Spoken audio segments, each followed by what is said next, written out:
Invest well, live a little. Start today at Empower.com. Hey, this is Jalen Brunson. Jalen Brunson for three. And this is your home for New York Knicks basketball. This is 880 ESPN. WHSQ and WCBS-FM HD2, New York. Don. Cool, man. Hahn. Don holding his hammer. And Rosenberg. Repug Don doesn't hold a candle to that pumpkin pie haircut of a freak. This isn't North Dakota. This is New York. This is Don, Hahn, and Rosenberg. The best threesome I've ever heard. On ESPN New York and streaming live on YouTube. 3 o'clock in the big city. Don, Hahn, and Rosenberg with you until 6:30. Then we got Knicks basketball on 880. We've got Rangers hockey on 1050. I dodged it. I shuck and jive, man. The kids were sick. My wife was sick all Christmas. Not you, though. And I'm like, man, the gods are smiling upon me. I'm able to do all these games. I'm traveling. Yep. Columbus, Toronto. I'm good. Yep. I'm good. Yep. Until you're not good. No. But it's not too bad. Fellas, I got one quickie. No, shut up. Too soon. I'm talking. Yeah. So we'll see if I can sustain. I'm going to give it a try. Got through the game. It was back-to-back games, so it was tough. But you know what? It's a first world problem. You can understand what I'm saying. You can hear me. You can hear what's coming out of my lungs. Happy New Year, everyone. Did you see, Alan, did you see what happened, the unfortunate incident that happened? Luke Hughes scoring twice in his own net yesterday? No. Oh, not that? No. I did see that. He made Gracie cry. We're going to have a conversation. That happened? Well, because she loves the Hughes brothers. And so when they have moments like that, it hurts her. Made Danica cry. But what happened? Actually, Luke cried too. I can't. I asked Don earlier when Anthony gave me my reads. Yeah. I said, you guys just want me to take the helm here because we got Seth Rollins coming on the show at 3:30 anyway, and generally when we have like whoever has like the most direct interest in a guest will usually lead the interviews and things like that. So Don goes, sure. And now Anthony goes, sure. So you guys are still out there, Alan, and I came in here and I sat down at the big boy seat where the leader usually sits. I did that one day and he didn't like it. You could see it. No, it's very symbolic. He doesn't like when someone else sits there. He came right in and goes, yeah, you know what? I changed my mind. Yeah, right. And then you could hear his voice is still kind of needs a little, kind of needs to rest it a bit. But his ego said, no, Rosenberg. You know what I heard? Back out of here. I heard, go get your shine box. It was a big shine box moment. Listen, if that's the way he took it, then that's the way he took it. I went home and got my shine box. I'm not worried about it. I was not trying to disrespect you. When I was making my tea, I said, you know what? It's a Giants day. Shane's coming back. And I'm like, you know what? I want to run point to start the show. I'm the Giant guy in the room. It's fair. But the way it's totally fair. Story. It's just the way it happened, though. I think Anthony would agree. It was a tough moment. Like it was a back to the bench. Anthony, tough moment. Tough moment, Ant. We've had those. The role of Alan Hahn will be played by Peter Rosenberg today. I thought it was this is so Alan Hahn of you. Thank you. Well, I spent a lot of time with him. It was like they were like, hey, hey Peter, you want to be captain today? And I went, really? Yeah, call. Toss is yours, man. Heads or tails, all you, buddy. And I started running out to the field, and as my foot got on the grass, someone just pulled on my jersey. Went on second thought, back to the bench, buddy. I'm gonna go ahead and be the captain here. But guess what? For better or for worse, it is a Giants day. It certainly isn't a Jets day. Well, listen, there's a lot of angles to throw at this, but in case you're just joining us or haven't heard, Joe Shane's been retained. Nobody should be surprised by this. Nope. The writing was on the wall for a long time. You could really make the case either way, honestly, because you could say, well, listen, they're 22-45-1 with him as the general manager, another embarrassing season, he's got to go. And I think you would have a very good case. If you were going to look at the other side of it and say, well, there is some talent here, traded back into the first round to get Jackson Dart. Carter did come on in the second half of the season, went out and drafted a young running back late in the draft, and he had back-to-back 1,000-yard seasons, neighbors, and you can make the case there too. What I don't like about it is twofold, guys. I want to punch the screen when I hear about continuity. Well, you want to try to maintain continuity. But if the continuity sucks, you change it. I don't care what happened before. You don't keep a job because, I just don't want to make changes. I want to keep continuity. It's like a drug addict. Listen, I could kick drugs, but I do it every day. I want the consistency. By the way, I want to be able to keep that in mind. I don't want to have to make changes. That is how people get off drugs quite a bit. Yeah, I want to be consistent. Or stay on. I just like the continuity of the yayo every morning. So I find it's ridiculous. If he deserves the job, then keep it. If he needs to be fired, get fired. I'm still waiting for the contract extension. Where's the contract extension? Everybody's saying he's coming back. He's in the last year of his deal, Alan. How are you supposed to find a coach? How are you supposed to build a team if you don't have a contract extension? So we'll wait and see how it all pans out here. But here's the scary, scary thing, and that's why I wanted to take the reins on this, Peter. Go ahead. You saw John Mara get the game ball, and you could see he's not well. And you see guys like, Pat Leonard, saw Ralph Acciano, some of the people that cover the Giants that are in the know with tweets and articles yesterday basically saying, appreciate this man and what John Mara is going through. I could be wrong, but I kind of took it as, appreciate the man because the next time we see each other, maybe he's not here. Like it could, we don't know, and I pray to God I'm wrong, but it doesn't sound great. He didn't look great. He's obviously going through treatment. He's a 70-year-old man and has cancer. We don't know what kind of cancer, but he has been traveling on the road. And they haven't shared anything beyond the fact that he's sick. And even the statement today didn't include him. He spoke last year when he decided that Dable and Shane were going to stay. He did not speak. So it sounds to me, guys, like Joe Shane's keeping this job for the continuity of he's the adult in the room. He's the football guy in the room. And that maybe if John was well, they would make the change. But right now, how do I let him at general manager go, Peter, when I've got an owner that may not be around very much longer? It's all in flux who's in charge. I might not be able to find somebody who's going to want a job not knowing who they're going to be answering to.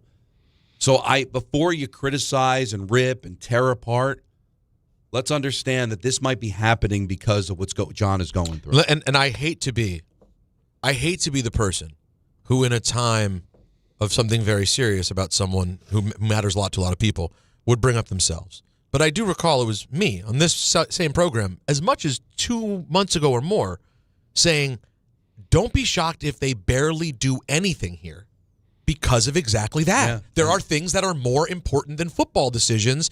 And the fact of the matter is when you don't know, and I would love if the Giants put out a statement and they told us, no, in fact, he doesn't look great, but he's going through it, and we think that he's going to be all right. That would be amazing.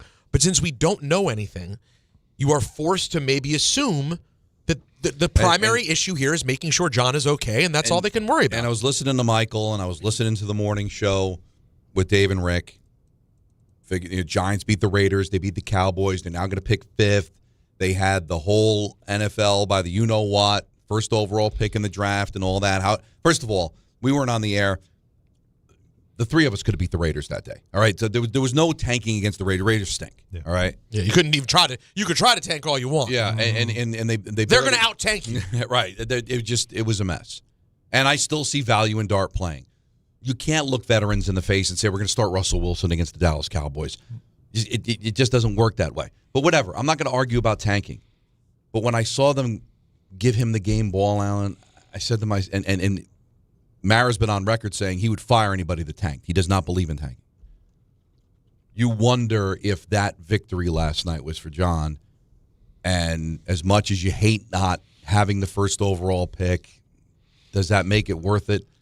I don't want to be overly dramatic, but you know how I feel about tanking. I hate the Dallas Cowboys. I love the fact the Giants beat the Cowboys. They've got their quarterback. I love the fact that Dart threw 2 touchdown passes on third down. I still think there's value to him growing as a quarterback, and sitting him for Russell Wilson to me would make me sick. And I don't know if anybody's going to be clamoring to give me a Herschel Walker deal for, Mendoza in the first overall pick in the draft. But I just think as we line up the calls at 1-800-919-3776 and we rip apart the Giants for another miserable season, we rip John Mara for keeping Shane and the complete dysfunction that completely and totally exists with this franchise, I just have a feeling that his illness is 100% the reason why Joe Shane still has a job. Yeah, I'm sure there's a lot there, right? When you talk about the continuity part of it, they're going to have help at doing this search. But also, can we also acknowledge something too? The Giants need a stable leader in the organization. And that is usually the head coach. Like, we got to stop making Joe Schoen out to be the leader of the organization. He is not. He's an employee. He runs the front office. And the family, as we know, is involved in the front office. So there's enough influence there from the family that they know what's going on behind the scenes. But you still have to find somebody that will be the face of the franchise when it comes to the head coach at the podium every day talking. And, you know, we always talk about how much they've missed Tom Coughlin since he's gone, right? So while like guys like Jesse Minter, who's supposed to be like the next Minter, is supposed to be the next big hot, coordinator that everybody wants to hire as a head coach. And I don't know if a guy in 42 years old is the right guy to bring in. I think you got to bring an experienced guy. And so whether it's Joe Schoen, not that he's interviewing to see if I like you or not. I think it's more like we're making a presentation to see if we can get somebody to like us and want this. Don't you agree? Yes. Like, we got to stop thinking about it in the old way of, like, Joe Schoen's in charge and he's going to choose the coach. I think they're hoping that the right coach chooses them. That's what this is about. And I wonder, too, Alan, since there has been no word. And he's got to sell the franchise. This is all the things we have. This is what we've done. This is what we're doing in scouting. This is what we're planning on doing. Here's our roster. Here's our cap situation. Do you think that you could come here and get us on track? They just need to get a coach. Brian Daboll knows football, but he can't handle people. And he was too emotional to be in charge of everyone. He had grudges. He always took things personal. He had a problem with being a leader.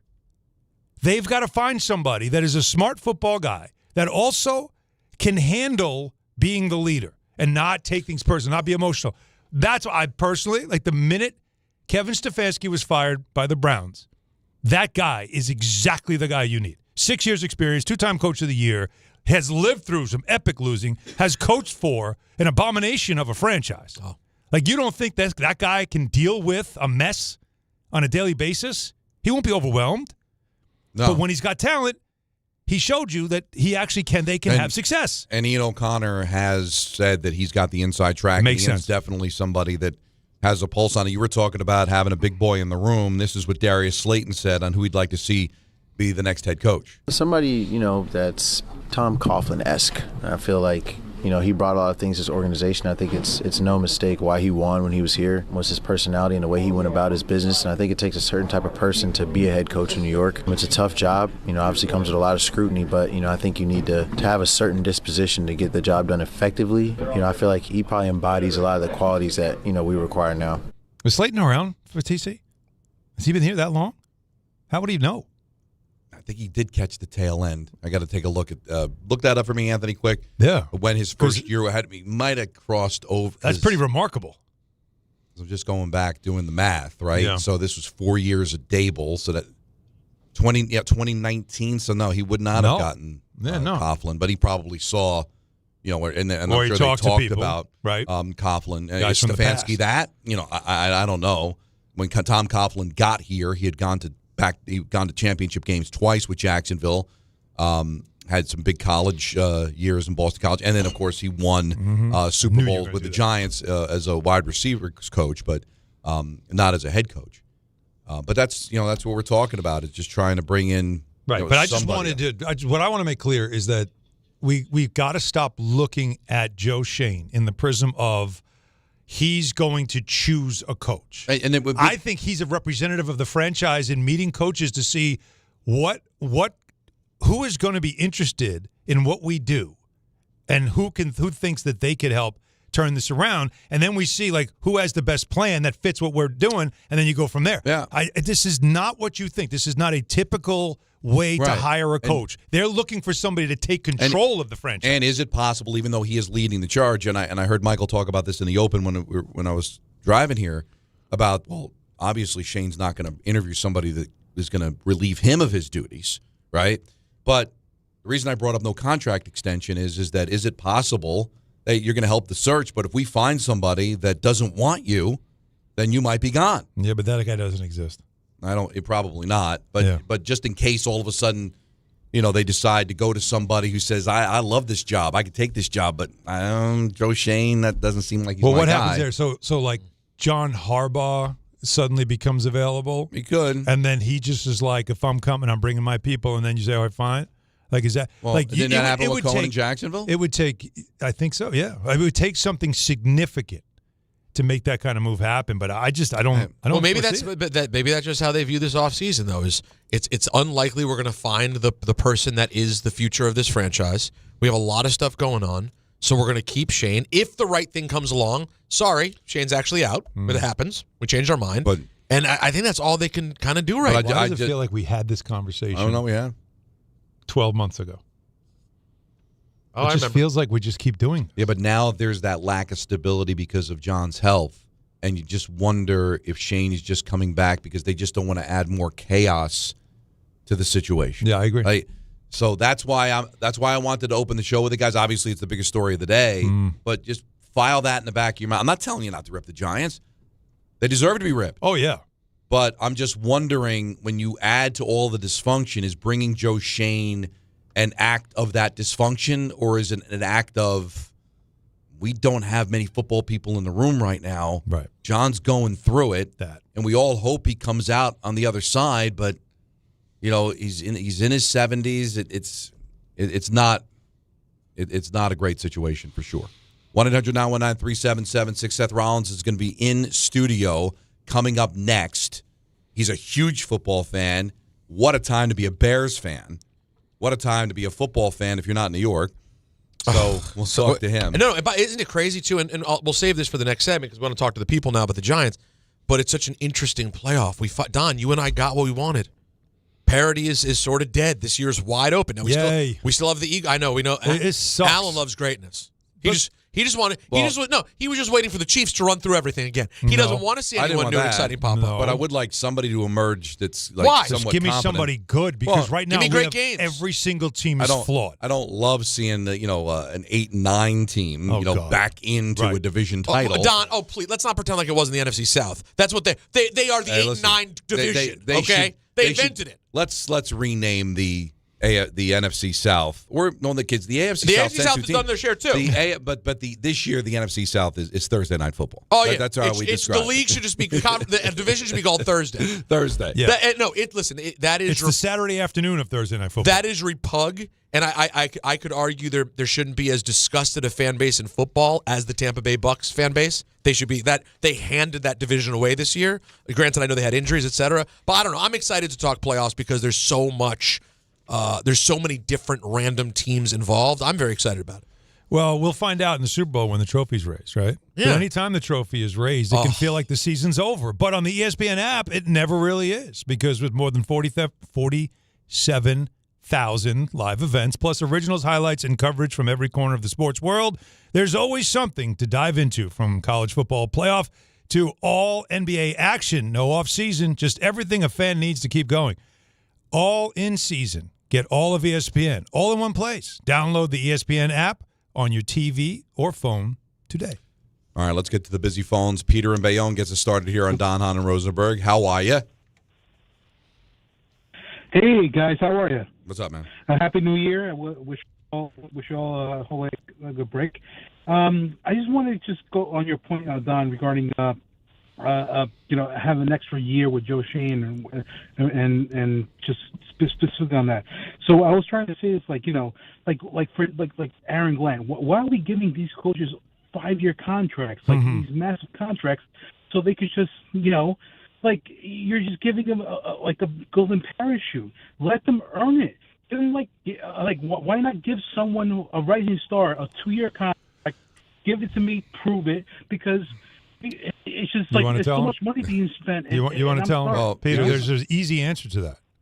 Because no agent would ever let his client take a job, especially at a place that has done nothing but lose for years, and not have some security in the job so that they have some time to get it right. That's just a reality. You wouldn't be able to hire anybody that has any ability. And Peter, you're going to give him an extension, not because you feel he earned it, but if you're bringing him back, you can't have him be a lame duck general manager. How are you supposed to find a head coach? How are you supposed to hire free agents when they're going to ask you who's going to be the general manager in 2026 and 2027 and beyond? And why do you think the Jets gave a 5-year contract to Aaron Glenn? Because he probably wouldn't have taken anything less. He wouldn't have taken a job. Well, he was told, ask for 5 years, because look at that place. They turn over so much. They're a mess that takes a couple of years to fix. Right. And that's why you want that 5-year deal. So you get, at best, 4 of those years. That's it. And that's why. They didn't have any competition for Aaron Glenn. Nobody else was ringing his belt. That is true. He wasn't going to take the job for anything less. We'll get to the Jets in a little bit. Brett in East Hanover, you're on ESPN New York. Hey, Don, hope all's well. I don't think you guys are giving the Giants enough credit for how dysfunctional the decision they're making is. I'm trying to do this without being disrespectful. Health always is first and foremost, and I say that as somebody who lost their mother to cancer. But to have your organization in a position where you cannot make any decisions if one man is out of the office, it's an inexcusable way to run a franchise. It's organizational malpractice, as you guys like to say. No question. And that came with the power that Mara wanted when they sold half of the franchise, that they still handled the football operations. Brett, I'm not defending it. I'm just trying to be sensitive to the situation, but I think that's why Shane is back. But you're 100%. We have Jordan Ron on a couple of weeks ago say that we're not sure what the plan is. They've got to file something to the league on what the plan is if John were to pass away. So there must be some sort of a plan, Brett, that we're not privy to. But you're right. It doesn't look good that they're forced maybe to keep a general manager because of this. You're 100% right. What are they supposed to do? What do you do at this point? If there's another way to do it, what would that be? I don't know. All I know is I'm 25 years old. I've been watching garbage football all my life. I'm not going anywhere. Yeah. But they've killed me. I don't care anymore. I don't care 25. Who they hire. I don't care who they draft. I don't care what they do. Wait, none of it matters. Wait a second. What does it matter? They don't have the organization in place. You're 25. You said. So you were a conscious fan for a Super Bowl. When you were a kid, it was the glory years for you, right? I was 7 and 12 years old. I was barely old enough to appreciate it. How about this, buddy? How about this, buddy? I was your age when my Redskins won 2 Super Bowls. 12. I'm 46, pal. We ain't sniffed it since. I get you're doing all right. I get the 7. I feel your pain. I understand you're frustrated. But I also, again, everybody has the right to be pissed off right now because it's unacceptable, right? It is. It should be. But, again, what Don explained when it comes to the owner, whose family has owned this team since day one, is what do you do? Do you then fire everyone and have a independent company come in and help you find your next leadership? The Jets have done that for the last 10 years. Yeah. How's that worked out? But can we agree on this, though? With maybe Brett, the caller, will feel we can agree on this. Maybe because we're being kind to John Mara, who deserves we're supposed to hammer the franchise? No, who deserves it. Maybe because we're being kind, it's he feels like we're separating these two things. In other words, feel free to be gentle with the Giants on this day when we're clearly aware that things are not great on this day, while also hammering that besides there may be justification for the lack of change right now because of what's going on. That doesn't justify the garbage they've been for the last decade. No, it doesn't. That's two separate things. Right now situation is a right now situation, but it has nothing to do with what has led to this. But you have to understand that the right now situation is going this way. And if you can come up with a better way to do it, tell me. Well, but and by the way, right. Get his Mike some Cialis. It would be nice if you had a plan B. Never mind cancer. You look what happened to the Biffle family a few weeks ago. Like, things happen. There has to be some sort of other plan, but I do think that these circumstances are definitely something to at least bring into the conversation where you're debating exactly why Joe Schoen is coming back. The great Seth Rollins coming up next in studio. It's Don, Hahn, and Rosenberg. Take up until 6:30, then it's Knicks basketball on ESPN New York. Hi, I'm John D'Agostino from D'Agostino & Associates, the injury firm. You know what's interesting about the words personal injury? The first word is person. And at D'Agostino & Associates, that word means everything. That's because I handpick every person in our firm, from the pleasant professional person who answers your call to the experienced person litigating your case in court. Because every person in my firm is an extension of me, and the only way to exceed our clients' expectations is to deliver the highest level of personal service every single time. And that starts with hiring the right people. You see, we know that every client is a person too. Someone going through the toughest time in their lives and deserves to be more than just a file number. At D'Agostino and Associates, we put the person back in personal injury. So call 1-800-BITE-BACK. That's 1-800-248-3222 and ask for me, John D'Agostino. And let's talk about your case, person to person. D'Agostino, law, bite back.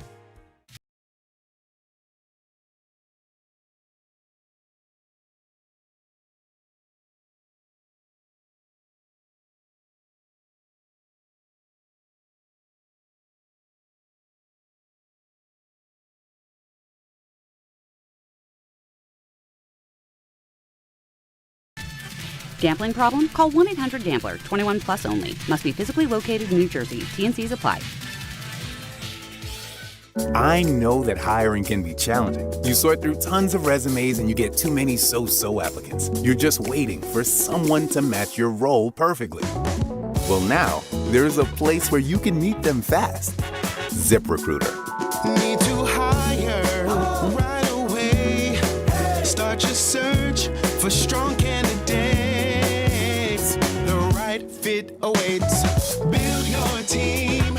Build it sooner. Meet your match on ZipRecruiter. Just head to ZipRecruiter.com/ESPN right now to try it for free, and you're on your way to meeting your match. 4 out of 5 employers who post on ZipRecruiter get a quality candidate within the first day. So try it now. Go to ZipRecruiter.com/ESPN. Once again, that's ZipRecruiter.com/ESPN. Meet your match on ZipRecruiter. Try it free. Talk about stepping up. It's time to level up your game. Introducing the all-new ESPN app. All of ESPN, all in one place. Your home for the most live sports and the best championship moments. The electricity is palpable. Step up your game with no annual contract required. It's the ultimate fan experience. Level up for more on the ESPN app or at stream.espn.com. Sign up now. My name is Whitney Allen. I am a widow. My husband, Ryan, died. We never thought in a million years we'd have to use life insurance. The unexpected happened. With Ethos, it is so fast and easy. It's 100% online. You can get a quote in seconds, apply in minutes, and get same-day coverage. No medical exams, and you can get up to $3 million worth of coverage through Ethos. Get your free quote at ethos.com/game. That's ETHOS.com/game. Time spent on application may vary. Online health questions required. And now let's take a look at the traffic with Brandy Scott. Hey there, guys. Good afternoon. We're going to start off in Jersey, Route 4 westbound. Not moving much. Looks like a crash over by Paramus Road in Paramus. Traffic is solid there from Route 17. Inbound George, no big delays for both the upper and lower decks. Heaviest ride to the outbound side. Cross Bronx westbound, packed from White Plains Road on through. Outbound Lincoln and Holland Tunnels, just about a 5 to 10 minute wait. Slow crawl on the BQE eastbound in Brooklyn. An accident in the left lane by Atlantic Avenue. Heavy ride there from the inbound Gowanus. Just a little bit sluggish on the Staten Island Expressway westbound, heading over to the West Shore. This report is sponsored by the Positive Coaching Alliance. Questions about youth or high school sports? Well, the PCA can help. It's a national nonprofit developing better athletes and better people through youth and high school sports. More info at positivecoach.org. I'm Brandy Scott on 880 ESPN New York. Hey, football fans, picture this. You bet on your favorite player to score the first touchdown in the game, but his teammate scores instead. If this happens, BetMGM wants to give you another chance at the end zone. With BetMGM's Second Chance promotion, you'll get your stake back if your first touchdown scorer scores second instead. Really? That's right. Bet on any pro football player to score the first touchdown of the game. If you're right, you win. If your player scores second, you get your stake back in cash. With BetMGM's Second Chance offer, you have a chance to keep the fun going after the first player crosses the goal line. BetMGM and GameSense remind you to play responsibly. See BetMGM.com for terms. 21 years of age or older to wager and physically present in New York and New Jersey only. Existing customer offer. Subject to eligibility requirements. Rewards paid back in unrestricted withdrawable funds. Gambling problem? In New York, call 877-8-HOPE-NY or text HOPE-NY 467-369. In New Jersey, call 1-800-GAMBLER.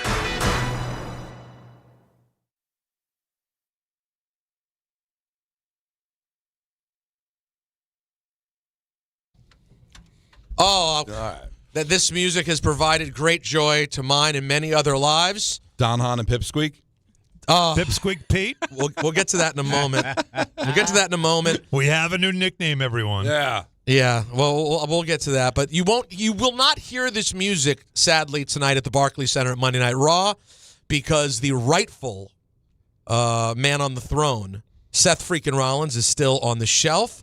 But Monday Night Raw at the Barclays Center tonight. Unreal is back on January 20th on Netflix, and Seth is here with us right now. Seth, are you and Becky like a big part of the new Unreal?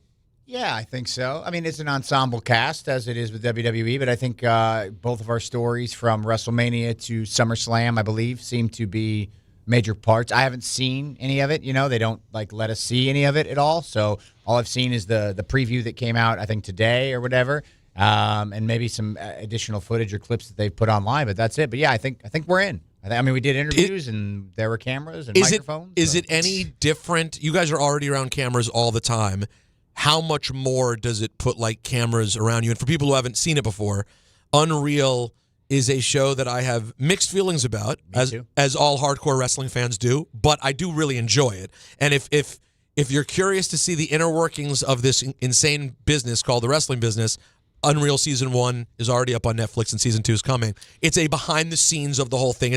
It's lifting up the curtain more than we've ever seen in the history of pro wrestling. Yeah. So how much are they around you? Do they go home with you guys the whole nine? Yeah, it's like Hard Knocks for WWE. So if you love the ins and outs of training camp and in-season Hard Knocks or whatever, it's just like that for WWE. I mean, but I'd say even more detail because WWE has always been super top secret. Professional wrestling in general, very much, kayfabe, protector of secrets, all that sort of stuff. And so, yeah, this just rips the curtain all the way back. And again, I'm with you, Pete. I'm super uncomfortable with it.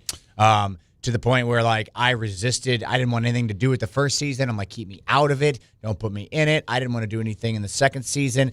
But they asked, and I said, look, there are some things that I want to protect and that I will protect. And if you cross those lines, we're going to have problems. But there are things that I'm okay with sharing. So if you want to talk about my family and my stories and stuff like that, and the real person behind Seth Rollins and Becky Lynch, then we can get into all that stuff. So this show is going to make my daughter a star. 5-year-old Rue is all over this thing. Awesome. Really? From what I've seen, I mean, she was in the preview. She was on the preview. She's a star. So she's going to steal the show. But yeah, I think I don't. It's more because you don't know who's mic'd all the time, and we're at we're at WrestlePalooza, right? So we have this mixed tag team match, and there's just cameras all over the place, and there's just some things I don't want filmed. There's just some things I don't want you to see, and so because I think it kills the magic a little bit. I love the idea of peeling the curtain back and giving a fresh audience on Netflix an appreciation for what it is that we do, because I think it allows the audience to see that wrestling is an art form and it's not just a bunch of oafs and idiots bouncing around in a ring, that there's a real thought that goes into every single word that comes out of our mouths and every move that we do in the ring. So that's amazing. But I don't want to lose the magic. I don't want to lose the magic of it's a very fine wrestling. line. So yeah, it makes it a little more difficult. But again, I just raise an eyebrow at the crew, and they know when to put it away, and press the button, turn the microphone off, and I'll have my moments. So I try to walk that fine line.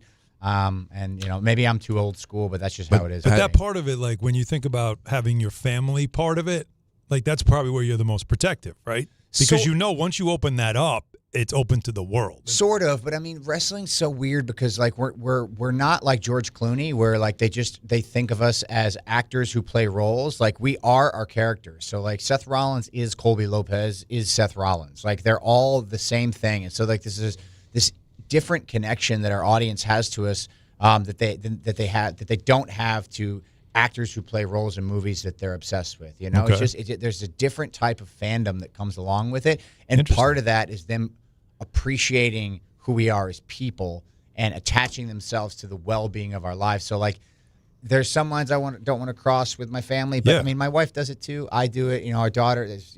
We're all public. There's nothing, you can't hide all of it. You know what I'm saying? So it's not like I don't buckle down on that too much. Didn't want the cameras in my house. There was that, but other than that, there's a lot. I think there's a lot that you'll see that, I think they're on the bus, and you see a lot of footage. I think they used some footage from when Rue, like right after Rue was just born. I think that we had filmed kind of on our own that we allowed them to have. So we'll see if that makes it in there. But yeah, I mean, I think we gave them a pretty candid look of. In other words, listen, don't get me wrong. Seth wants to protect his family, but he really wants to protect the wrestling business. I really want to protect my stories, you know? Yeah. Like I'm trying to provide a life for my daughter, and the way I do that is by making money, and the way I make money is to make people care about my fights. That's right. And you said she's 5? She's 5 now. Yeah. So my twins are 8.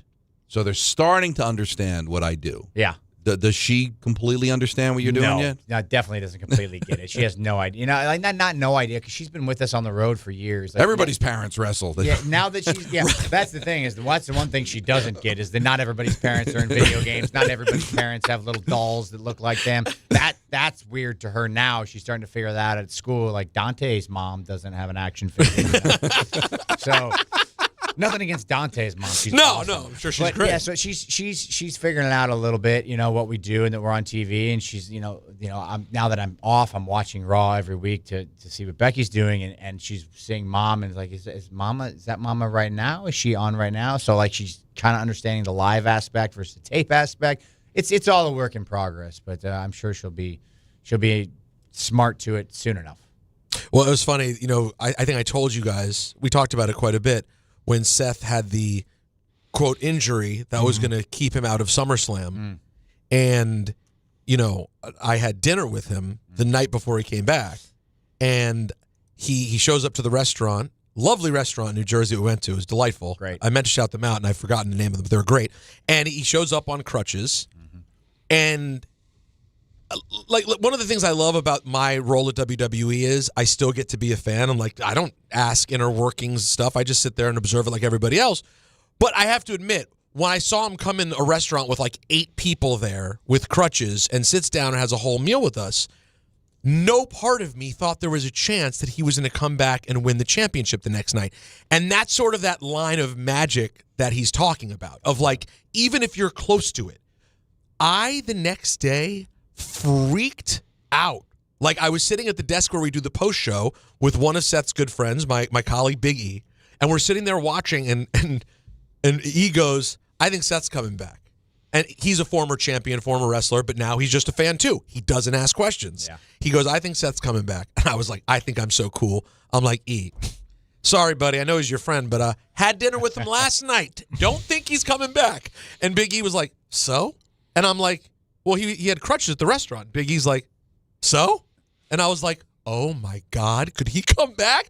So like that is, and how proud were you of the secret getting kept that well? Because in this era, we don't have moments like that where the whole world is completely fooled. And the thing is, I don't think you can like fully fool everybody anymore. You can't pull the wool over everybody's eyes. But the magic now for us is being able to just plant that seed of doubt, where people start to ask questions. And some people, you and E were perfect examples. E fully expected a return, and you were like, absolutely not. And that's what we had, I think, going into SummerSlam, is this question of, is it totally out of people's minds? There's no chance that it's going to happen? And some people were convinced it was going to happen, but some people just didn't know. And that gray area is what makes wrestling magic, because it's this place where anything can happen, and you can feel like the magic of a surprise that you just can't get in any other form of storytelling. Although I will say, your Chicago Bears this year have provided a lot of magic.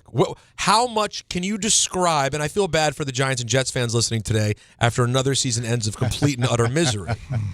Sorry, New York. Sorry. But like, what number 1 to 10 can you put the level of joy the Bears have brought you this year? I mean, it's been an 11, a 12. I mean, we're off the charts at this point. I mean, I'm so excited to feel like for the first time, and really in my adult life as a Bears fan, I'm like, we got it.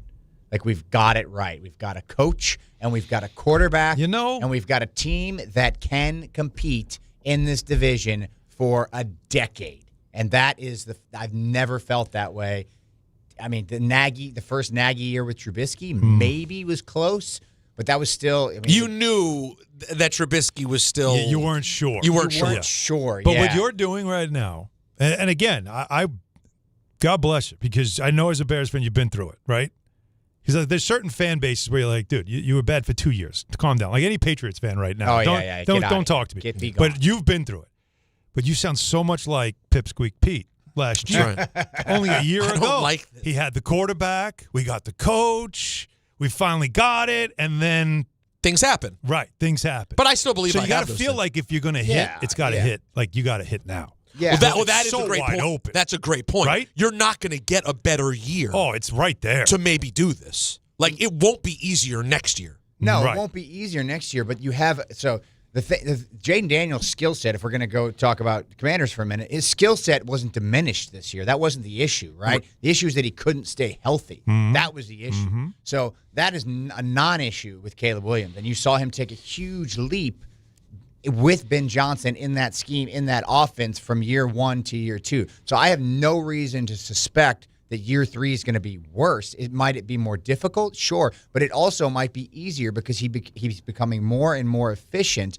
And he's a guy that just he doesn't get hurt, knock on wood, and he doesn't turn the ball over. He just doesn't do it. And for a young quarterback, that's an incredible thing to have. And as you see his efficiency and this offense start to come together. And the connection with the coach. And the connection with the coach. Key. That's the Ben key. Johnson aspect of this thing is big. Now, I have to ask you, though, because for me as a suffering Jets fan, pain. and so many That's people. Pain. That's deep pain. You had Justin Fields. Brutal. And he wound up with the Jets, and there was a sense this year of, they can get him right. That the Bears gave up on him because they got the number 1 pick, and Pittsburgh gave up on him because they went through everything and they got right. Like, this is going to work. It's going to hit. When do you even pay attention to Justin Fields? Do you watch it all? And did you watch this year and go, see, like everybody keeps believing in him, but we saw that. I was a Justin Fields guy in Chicago because I watched him slowly get better in the few years that he was there, and the team was competitive in the final season before he was gone. Right. And it was tricky because we had Matt Eberflus, who was a head coach, and probably not built as a head coach, better as a DC. We'll see if he survives that in Dallas. But at the end of the day, like, you saw little increments of Justin, and Justin he could make explosive plays with his legs. Now, obviously, passing on time from the pocket was his big issue. Big. And That's so it. You were like, if you get him in the right situation, it could happen. And I remember thinking when they got rid of Eberflus, I was like, if you're going to fire the coach and bring in somebody new, you just got to get rid of all of it. You got to be done with it. You know what I'm saying? So, like, I was a little – I felt good because the Bears were getting better season by season. And then I was like, if we get a rookie, it's going to go backwards. But once I saw the skill set that Caleb brought to the table, even in his first year where he's taking a bunch of sacks, I was like, oh, this is going to be the guy. Then they get rid of Eberflus, and I'm like, okay, if we can get somebody in there, what Justin Fields needs, and look, maybe he just doesn't have it. Maybe he's just not a starting quarterback in the NFL. You just go put him in, like, L.A. with McVay for like a year or two. You know what I mean? Let him back up. Back up Kansas City. Back up in with the Rams. Yes. Like, A place that gets it. San Francisco. All the places that bad quarterbacks go to get good. Yes. Green Bay. Yes. Right. Malik Willis now all of a sudden looks functional. So I'm wondering, you're right, but I don't know if you can teach him at this point the accuracy part. Yeah. Because to me, that's the killer. Well, he just doesn't play on time. He just does not play on time in the pocket, and that's it. He can't make the easy throws. Yep. And everything. But he has a big arm, he's too. Got a huge That's arm. the skill set on both sides is so high. That's what's I believed. Don and I were both of the, like, Justin Fields has there's a ceiling here. You remember the kid from the Colts, Richardson. He threw 70 yards on his knees. Yeah. Sure. So what? But Anthony Richardson and Justin Fields are two different. Justin Fields was one of the highest-ranked quarterback prospects in history of that statistic. Him and Trevor Lawrence were like 1-2. And you saw all the struggles that Trevor Lawrence had until he got Liam Cohen. And the second half of this season, he played MVP football. If he played like that for a few more weeks, he'd be up there with Stafford. He'd be up there with Drake May. I felt like when the Jets got him, because he was 26, I'm like, that's kind of like a draft pick adjacent. Right.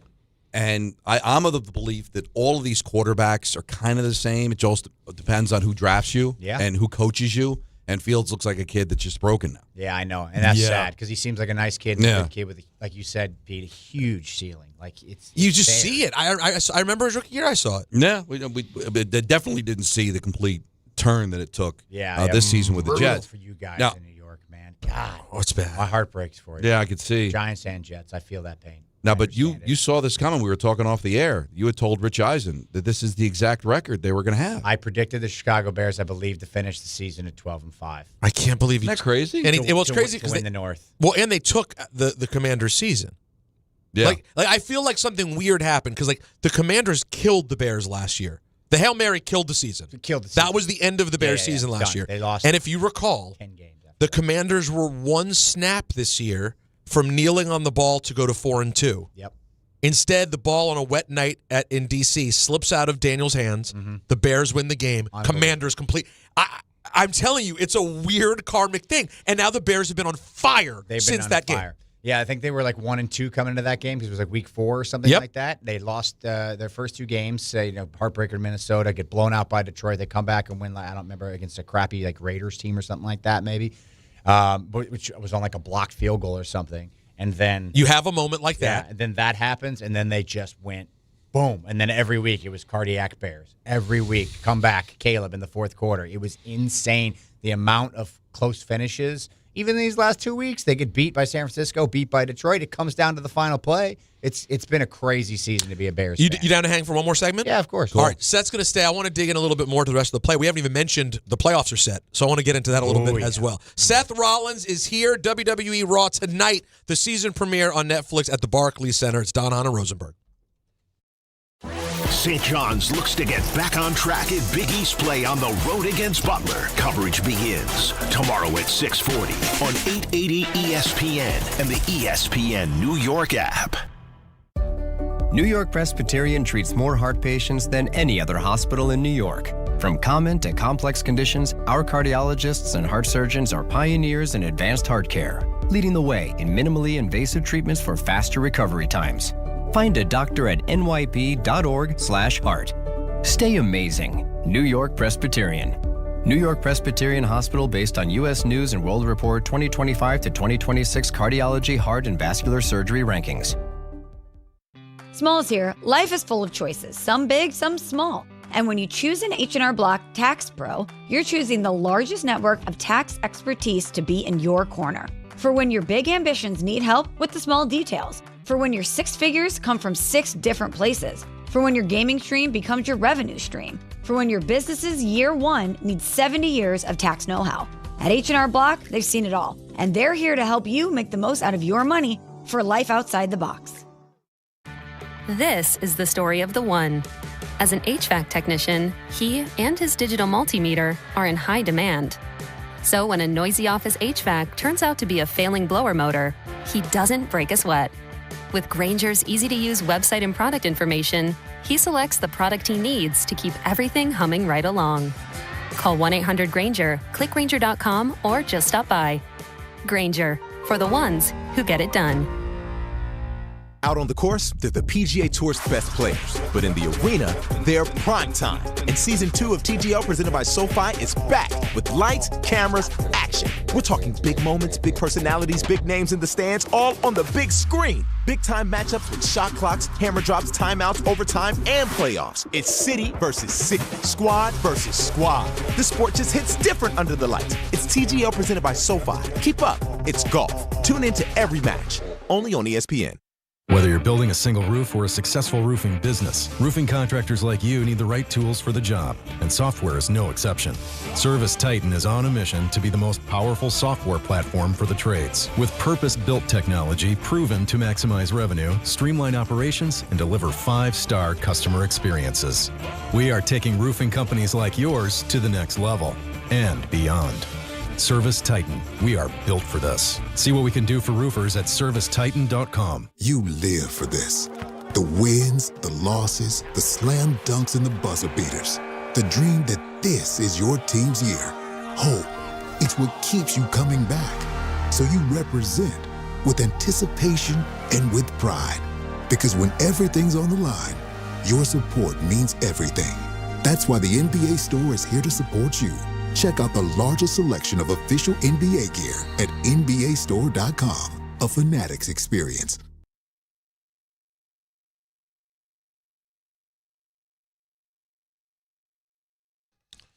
Yes, tonight, Barclays Center, The season premiere of Raw. It's also a collaboration with Stranger Things, if that means anything to you. We're going to enter the Upside Down, apparently. I will not be in the Upside Down. Seth Rollins, turn on your microphone. Turn it there. Seth, your mic's on. Oh, wait, you will not enter the Upside Down tonight? I will not be in the Upside Down. No. There will be no appearance for Seth Rollins. No, not at all. Zero. I'll be backstage rooting on my wife. You were, by the way, you were backstage at John Cena's. I was. Final thing. John is a good friend, and I went there to support him. But you didn't go out on camera. No. You stayed backstage. Yes. It's not for me. That's not why I was there. Right. You just wanted to, and it was very interesting. I observed this.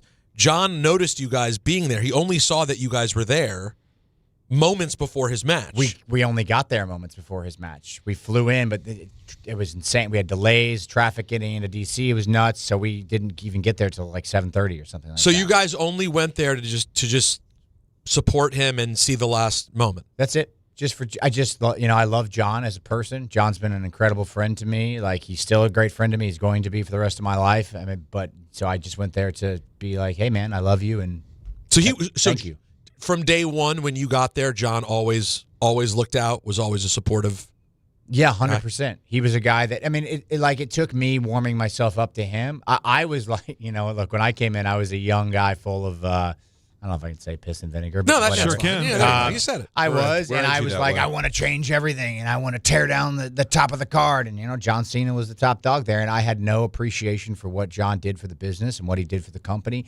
And John was so patient with me and understanding and appreciating that attitude that I wanted to come in and be the top guy, that he understood, there was going to be some push and pull there. And at the end of the day, I would win him over, or he would win me over, however you want to slice it. But he was super generous with his time.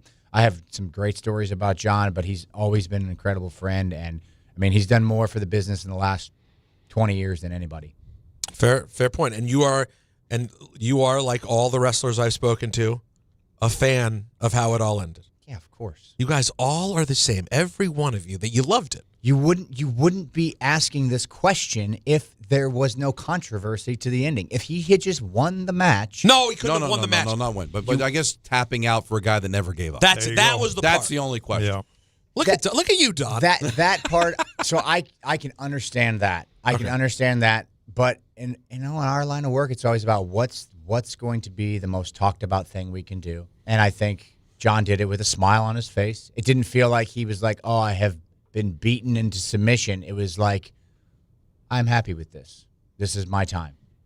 And you're good with it. I'm good with it. 100% good with it. The boys loved it. And my brother Dave over at Sirius. Delulu Dave LaGreca. Delulu Right. Dave. I know Dave. You're going to be on his show tomorrow. And he was a big sports fan. Now he's all in on the wrestling with the channel and everything that's going on. And he had told me, he's like, take a look at other athletes in other sports and how they're now kind of becoming wrestlers. It's almost like in the media they're doing promos. Are you seeing, as a sports fan, do you see a lot of theatrics in wrestling in professional sports outside of wrestling? Go back to Muhammad Ali. That's where he got it from. You know what I mean? He used to watch Gorgeous George promos, and that's where he got, all the pomp and circumstance. He understood that that's how you promote anything. That's how you sell anything. I see it in other sports. I see it in entertainment. I see it in politics, for better or worse. And so it's just a part of what we do. All of us are, and most of us, I should say, we're trained salesmen. It's what we have to do from start to finish, whether it's a grassroots level or on a big stage. And so we've always had to figure out how to self-promote. And so I see it everywhere. And now, I'm helping host Good Morning Football on the NFL Network, and I get a chance to kind of bring that to that world, and I see other athletes who are like, oh, wow, this energy is different. This energy that, I'm not going to bring the analytics. Like, I'm not a guy that's going to give you X's and O's, but I'll give you energy, and I'll give you some, the good, fun, hot takes that we can talk about. But that's one thing that I noticed that, like, people like a Manti Te'o, or I was with Brandon Marshall on the Netflix show, like, these guys are like, they vibe off that energy, They can talk X's. Brandon Marshall, one of the greatest receivers of all time, he can tell you everything about cover 2s and cover 4s, but that can get boring. You need to do it with some pizzazz sometimes. You need to fire some things up. And so, yeah, I do see that. It's always been that way. It'll always be that way. And the best athletes, wherever they're at, from Ali to McGregor, they're going to promote themselves, they're going to promote their sport, and they're going to promote their conflict. How many big wrestling fans are there on the Bears, and how happy secretly do you get when any of the Bears mark out because they see you? I'll tell you what happened when I went. So I was in Chicago for the last Bears-Packers game, the one that was just insane. Yes. Oh, that was a hell of a game. And there were two moments. I'm in the suite, somewhere in the second or third quarter, and Kevin Warren, the Bears president, comes right up to me, shakes my hand. I'm in the middle of introducing myself, and he's like, "Oh, I know who you are." And I was like, "Wow, that's the Bears president." Pretty sick. Yeah, that's pretty cool. The better one, though. This was the better one for me. I'm on the sideline pregame. The Bears are coming out. The crowd's going nuts. Ben Johnson, who I've never met or spoken to, he's probably, 30 feet away from me as he's going by. But for whatever reason, he just looks over and sees me in the mix of, I'm talking to, my wife's there. I took my mom and my daughter are there, whoever. We're talking to some people. And he just sees me and we make eye contact. And he just gives me this point. Wow. And I was like, yes, that's my guy. And I'd never met the guy. I didn't know he knew who I was. But it is very cool. It is very cool to be, I feel very fortunate to be able to talk about a thing that I love and to be able to help, give that fandom to the world and that excitement you're also to the city of Chicago. You're becoming one of the marquee Bears fans. There we go. You could be like Kevin Hart. Me in. Remember when the Eagles won in 2017 Yes. and Kevin Hart was drunk on the field after the game? I would love to be drunk on the field after the game in Santa Clara in February. That would be amazing. Now, that will be me. So Saturday, the Bears host the Packers. We could get into a conversation, guys, on best opening wild card night games of all time. Baby. Packers at the Bears. Bears 1.5-point favorites. Bears are underdogs, sir. Read that right. No, you're not. No. Not as of right now. Did they change it? Chicago is on ESPN. You can tell me what the other websites say, but on ESPN, it says Chicago minus 1.5. Oh, okay. All right. I'll take that. I'm shocked by that, actually. So you're minus 1.5, 8 o'clock. It'll be, frozen tundra. It's going to be frozen. It's going to be incredible. Lake Michigan, it's going to be awful. How do you not as a fan, but as a guy gloriously awful. Yeah. As a guy who just knows football. Are you going, by the way? I am going to go. Okay. Yes. Do you like you guys in this game? I do. I'm very nervous about it because of the way the defense has played the last 2 weeks. But if you look back at this is going to be a close game. I think it's going to come down to it. The last two matchups this season, they've both been pretty close. Green Bay had dominated a little bit in the first part of the first game, but obviously the Bears made it close. Second game, sort of a stalemate, and Jordan Love, he got knocked out, and people make a big deal of that. I actually thought Malik Willis was a tougher matchup for Chicago than Jordan Love was. They were kicking field goals. It wasn't a big deal. The Bears have to figure out how to get that offense moving before the fourth quarter. That's going to be the key for me in this game.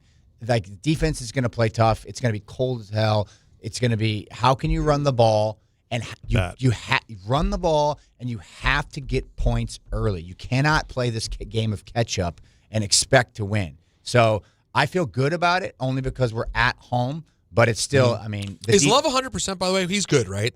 I think so. I think he's now 100%. Right? I don't think think another week. No, he's going to play. It's been a few weeks. It wasn't a bad concussion, I don't think. Right. Anyway. They just let him take extra time. Yeah. They were already locked into the seventh spot. It wasn't. I know they redid Soldier Field. Does it still have the same old vibe to it? It's still got a great vibe. Yeah. I know they're trying to move the team out to Indiana or whatever they're doing, but it is wacky, the whole thing. And I understand it from a logistical standpoint. It's on the lake, so it's awful to get in and out of if you've ever been there or not. But it's awful to get in and out of. But man, it just feels so good. It feels like football. I love it there. I love the vibe. I love the atmosphere. The city's right there. The view's amazing. It's a hell of a stadium. And then just having a dome also would change things too, right? Yeah. There's something that's not right. I know about that. Monsters of Midway. But I'd love to have a WrestleMania there. So I can't believe that is true. Oh wow, that is true. Yeah. I can't believe that this is the third time only that they've met in the playoffs? I know, isn't that crazy? They've been around for 100 million years, and they've only faced. It also tells you just how bad both have been at different times. No, it's true. Because the other thing that always blew me away, I tell these guys too, like Dick Butkus, right? Never played a postseason game. That's crazy. Right? Doesn't but make you sense. think everybody knows he's a household name. Right. Yeah. Never, because they were bad for a long time. Yeah, that's wild. Yeah, I mean, it goes in cycles, right? The Bears are good, the Packers are bad. They're very rarely good at the same time. Yeah. It's been 30 years of great Packers teams, and so that's only trying to turn that clock. There you go. Let's go. No, it's going to be a fun one. Plus, you have 49ers Eagles on Sunday, which That's is a good one. Pretty fascinating. Oh, yeah. The whole weekend. The whole weekend's It pretty usually solid. is, though, wall to wall. Well, there's only one. Wildcard There's only weekend, one. yeah. There's only one. Yeah. Smells like a Thursday. We game. know. And that's of course the Panthers hosting the Rams. They played once this season. And what happened in that game? The Rams lost. That's right. So that gives it some appeal. And the Rams on the road are not the same as the Rams in Los Angeles. That's correct. Although I believe they did the get Rams lost in Carolina, right? Wasn't that was early in the season. I'm not sure about where it was at. I thought it was at Carolina. I Because do Carolina know- was good at home. I do know Carolina won the game. Yep. And so there's something there. I don't know. It was at the Panthers. How healthy is I Devontae know because Adams? it cost me. It was 31-28 Panthers in Carolina when they first played. But I have to admit, I did find it weird that the Eagles totally gave away yesterday. Like, Don, we always talk about draft picks. It's one thing to give things up when it comes to draft picks. It's another thing when it's still about who you're going to play in the playoffs. I thought that was a weird decision by Sirianni to not worry. But I wouldn't want San Francisco. Sorry, I'd like staying away from teams who have a history of just winning playoff games. Yeah. Those are the teams I want to avoid assiduously, right? And it may be the problem that you guys have, although this iteration of the Packers hasn't won a whole lot of playoff games. No. Tonight, Raw at the Barclays Center, and You're on the banned. 20th, well, yeah. Oh, so You're not out. Don brought it up at the beginning of the show. Seth's beautiful wife, Amazing wife. Perfect. she tweeted yesterday. Here's at Becky Lynch WWE. I have asked my lawyers to ensure crooked reporters and so-called wrestling media be barred from Barclays Center tomorrow. Awful Ariel Helwani, Scam Roberts, Delulu Dave LaGreca, and Pipsqueak Peter Rosenberg are not welcome. Marvelous Megan Morant, who has pledged her loyalty to me as a Becky believer, is the only news source the WWE Universe can trust. Respect. So I have been banned from the arena, but I still may show up. We'll see. If not, I'll watch it on. He's right about the politic comparison. Be careful not to get arrested. You're sensing something there. You're sensing something. All caps. And A lot of caps, a lot of parentheses. I'm excited. Becky has a championship match tonight. She does. She is going to regain possession of her rightful Intercontinental Championship. That's right. She has been screwed out of it, and now she's going to repossess it tonight. And if you want to see more of Becky and Seth, the new season of WWE Unreal comes to Netflix on the 20th. Seth, you're always welcome. Thank you, buddy. Thank you, guys. Good times, man. More DHR next, right here on ESPN New York. 880 ESPN, WHSQ, and WCBS-FM HD2, New York. A Good Karma Brands radio station. Hi, this is John D'Agostino from D'Agostino & Associates, the injury firm. I've talked about how a construction accident took my father's leg. The heavy prosthetic he wore looked nothing like the high-tech limbs we have today. It was crude wood and metal, held together by bolts that dug into his skin and left painful ulcers. But the thing I remember about my dad is how he never complained. He put on his prosthetic leg and he went to work. He coached my baseball teams, danced, sang karaoke, and even loved to travel. He may have limped, but he always held his head up high and he lived with dignity. At D'Agostino & Associates, I spent over 35 years building a law firm that helps accident victims and those in need of their Social Security disability benefits. We fight till our clients get the money and dignity they deserve. So call us today at 1-800-BITE-BACK. That's 1-800-248-3222. We have offices throughout New York and New Jersey. So don't tell me personal injuries aren't personal. I know what they can cost a family. I've been there, and I'll be there for you. D'Agostino Law. Bite back. Health surprises can change your life in an instant. You've seen it happen to others, but it doesn't have to be your story. At Princeton Longevity Center, we customize actionable and proactive health plans to maximize your lifespan and take control of your health. Our Cancer Check program combines cutting-edge technology with top medical expertise to keep you ahead of potential risks. With advanced full-body imaging, genetic testing, and multi-cancer detection blood tests, we look for even the earliest signs of problems. Results are analyzed by expert physicians who craft a personalized plan to safeguard your future. You're not just a patient, you're a partner in your health journey, backed by a team committed to helping you live longer, healthier, and more vibrantly. Our programs have saved hundreds of lives and empowered countless others to take control of their health. Be proactive with your health for the ultimate peace of mind. Call 888-8000-PLC or visit PrincetonLongevityCenter.com. A SoFi personal loan is here to help you achieve something once thought impossible: overcoming high-interest credit card debt. Walk the tightrope of your finances with one low, fixed-rate monthly payment, no fees required, and as soon as the same-day funding. That's right. Pull off your own debt-defying stunt with a SoFi personal loan. Visit SoFi.com/trick to learn more. Loans originated by SoFi Bank N.A. Member FDIC. Terms and conditions apply. NMLS 696891. Switching to Progressive is a game-winning call.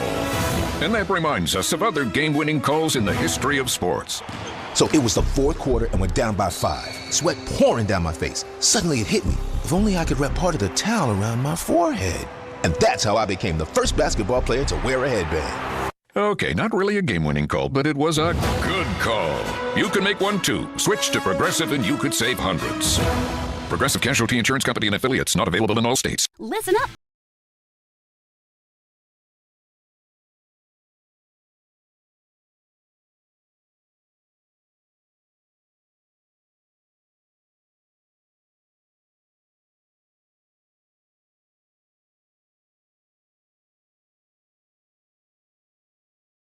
It's never ordinary at Bet365. Gambling problem? Call 1-800-GAMBLER. 21 plus only. Must be physically located in New Jersey. T&Cs apply. In-app only.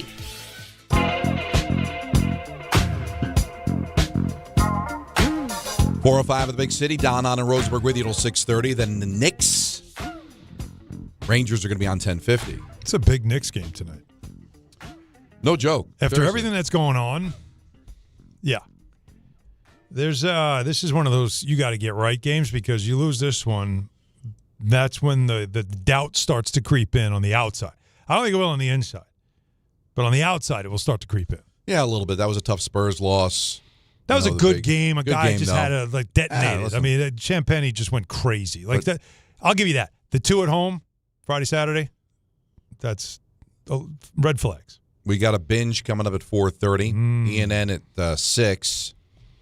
Throw the Jets into it. I've defended Aaron Glenn. He's not going to get fired. He's got 4 years left on his contract. Not going anywhere. He's not getting fired now. But what I will say is this. You better hope they were tanking. Because if they were trying to win the last 5 games, that's embarrassing. So, I don't know. I got no inside dope. But it didn't sound like anybody was trying at all. I mean, Mitch Trubisky lit you up yesterday. And to have an entire year with no interceptions. We've all watched a lot of football, and we've seen the greatest quarterbacks in the world have a ball go off of somebody's helmet. Yeah. Get deflected at the line of scrimmage. Right. Just, end up in somebody's arm. 17 games without an interception. You can't make it up. It's incredible. Turnovers in the whole season. No. It's 4. That's it. Hold on, I got to look up some things here. These things don't make sense. Samini had an unbelievable stat. They trailed by double digits 53% of the time. What? Wait, by double digits? By double digits. 53% of the time. You're not just bad. You're historically bad when that's happening. That is. And that's including games early in the season that had some, that first game of the season. There was a couple of games early on. But it's just really bad. It's a bad look. And all you have now, because you don't really know about Aaron Glenn, you have no idea. Wow. You can make a case that he's not a good coach. I don't know how you can make a case either way, right? I don't think you know anything yet. But I can tell you that you're going to know about Darren Muji by April. Because this is now in his office. Aaron Glenn's now in the past. He's done. He had his press conference last night. Sounded a lot like Robert Saleh, keeping receipts. all that stuff. It's rinse repeat when it comes to end of season podium by the head coach stuff in Jets. I can't even listen to it anymore. But Darren Mucci did something at the trade deadline that caught my attention. And now it's like, okay, it's in your office now, from now until April. What are you going to do with this roster so that the coach can be properly identified, whether or not he is or is not a good coach? What are you going to do at the quarterback position? The biggest game of the Jets season is Friday. Peach Bowl. Dante Moore and Fernando Mendoza. Yeah. Like that. You have the number 2 pick. Mendoza is a handful, buddy. There's a lot for that guy to be my quarterback, it better be Joe friggin' Montana. Right. Yeah. If he's not literally, he better be gone. Yeah. Or I couldn't take him. Yeah. I mean, every post-game time he talks, I go, is this a human? Is he AI? He smiles like he's on gummies. Yeah. Oh, yeah. I don't even know what gummy smile. Yeah, no. If gummies were made with cocaine, he's just he's Mahomes on cocaine. Gigantic smile. Like from an irritation standpoint, it's like, yeah. Now, real quick, you brought up the turnover thing. So I just pulled up the team defense stats. Okay. I just am curious. Am I wrong? So the best differential is the Chicago Bears. Seth Rollins, Chicago Bears. They're plus 22 overall. Wow. And what does that amount to? Let's not worry about, he already said Caleb doesn't turn it over. Mm-hmm. So you have that. They had 23 interceptions. 23 interceptions and 10 fumbles. Good for 33 takeaways. Wow. That's what it takes to be the best defensive takeaway unit in the league. And nobody was asking the Jets to be that. No! But, just be capable, be competent. This was supposed to be the strength of the team defense. Am I wrong? They were dead last at minus 19. 19. And as you said, 0 interceptions and 4 fumbles. The next worst were my Commanders, who still managed 8 interceptions. Wait, though, in a way, does this sound crazy? They only had 4 turnovers, right? Yeah. And they were minus 19. Is that bad? Good sign for their offense. They should have been minus 40. As bad as the right. He didn't exactly, chuck the ball down. Yeah, considering Justin Fields did not throw the ball beyond 6 yards. They had an undrafted rookie starting the last 4 or 5 games of the season. You would think that, regardless, I probably shouldn't even bothered. I was trying to find a silver lining. But we all know the team was god-awful. They were bad. They don't have any culture changers in that room, right? Can we all agree? We agree. They don't any culture changers. No. Somebody who is going to who's the leader? Who's the voice? Who's anything in that locker room? Nobody. I don't know. Does Garrett have a voice? He's not that guy. But he's not that guy. He's super talented, but he's not that guy. He's not that guy. They don't have anybody that is just sort of the rah-rah rally around. I mean, my God, like anything in the realm of Ray Lewis, right? They don't have anything. No. So they've got to find that. Realm of Ray Lewis. You know what I mean? Well, I'm trying to They don't have the realm I'm trying to use Huey Lewis. Huey. They don't have anyone. Jerry Lewis. There's no Jerry Lewis. At least he can make people laugh in the room. Oh, Carl Lewis. Somebody, for God's sake. At least he's fast. But I'm saying, give an example of somebody that was a culture changer. The Came ultimate. in and he was the face. This is who we are. They don't have that. And so they've got to not only find a quarterback, they got to find that too. A player who is just sort of the one that holds up the standard, that doesn't allow it to collapse. And the problem with the Jets is there's no backbone in that organization. So it's on Darren Mucci now. This is all that matters now is him. Stop talking about Aaron Glenn. That's in the past. He's not getting fired, so he's coming back. And we can judge him next year better when he's got a roster that this man, this general manager, with some of the assets he collected by the trade deadline, has the ability to rework this roster and make it better. But can he? What I asked, and again, we'll take your calls, 1-800-919-3776 on both the Jets and the Giants. We've got a binge coming up at 4:30 and then ENN at 6, is that what I wanted to see, because you're probably going to have to go out and try to get a veteran quarterback, although now you might draft, depending on if more comes out or not. We'll see. He hasn't declared yet, and if he doesn't want to be a Jet, well, you see some of the talk is that if the Raiders tell him they probably won't take him number 1, he'll probably stay avoid going to the Jets because he's not ready. Yeah, he's not ready. He needs more experience. And this is where quarterbacks go to die. If you're not ready, you'll never get ready with the Jets. I said, so let's take a look at how the Jets are perceived under Aaron Glenn the rest of the way. After the deal, they showed up. They won 3 out of 5 games. They were competitive. They were in games. But those last 5 games, guys, looked awful. The last 5 games of their season. Again, just tell me you're tanking. Then I can understand it. 34-10 to the Dolphins, 48-20 at Jacksonville, 29-8 to the Saints, 42-10 to New England, and a Bills team that didn't care yesterday. Trubisky was their starting quarterback, 35-8. So please tell me that they were tanking, because if they weren't, and you legitimately had a coach trying to win games, that does not reflect well. And if I'm a player, if I'm someone, do I want to join this organization? The answer is going to be probably no. It can't be. It can't be. It just can't. But now, so we look forward. They have the 2nd pick and the 15th pick, right? Yeah. They don't, like, they missed the number 1 pick by an inch, but that would have been their opportunity to say, okay, we can get a quarterback.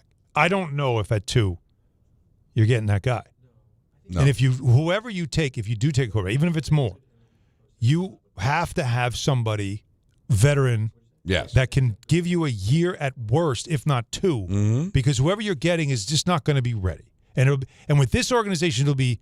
We've already seen this with Zach Wilson. Franchise malpractice, what they did with him. Took him at number 2. Didn't have a capable veteran backup. Remember they brought in Flacco? Because they finally realized, like, this kid's over his head. And their backup options were not legitimate backup options. Right. It was so that they put him in such a poor situation, he would never had a chance. You can't do it again. So where are you going to go? Kirk Cousins? I mean, do you go – we talked about Malik Willis, and he looked pretty good in some of those games with the Packers. He's an unrestricted free agent. Do you go in that direction? Right? Like, he actually looked – this is a high pick that was decent but overwhelmed young, and maybe they developed. Where else you going? Kyler Murray? 2 years and a ton of money left on his deal? That's a lot of money to take a shot. Phoenix just fired Gannon, so they might blow the whole thing up. You never know. Kyler's the exact kind of person I'd be interested in if you could get him like you got Justin Fields. Yeah, you're not doing that. But you're not getting that. You have to trade for him, and it's, you get help, but he's got a ton left, 2 years. Now, do you watch what happens? I told you, here's the dream scenario. Here's the one where, this is Bubanj, right? It's the Joe Burrow we've already done. We've already played that reindeer game. Yeah. Which, who knows what's going to happen with him in Cincinnati. Curious to see what his mood is now that the season's over. And then there's, if you were paying attention during the last 2 weeks, there was a lot of stuff coming out of Baltimore about Lamar Jackson. Yeah, and what? It wasn't positive. Yeah, what? But is there anything to that? The guy that wrote it was one of, this guy's covered the team for a long time. I don't know. I bet that it's not all true. And if you were able to bet on stories like that, I'd do it at FanDuel.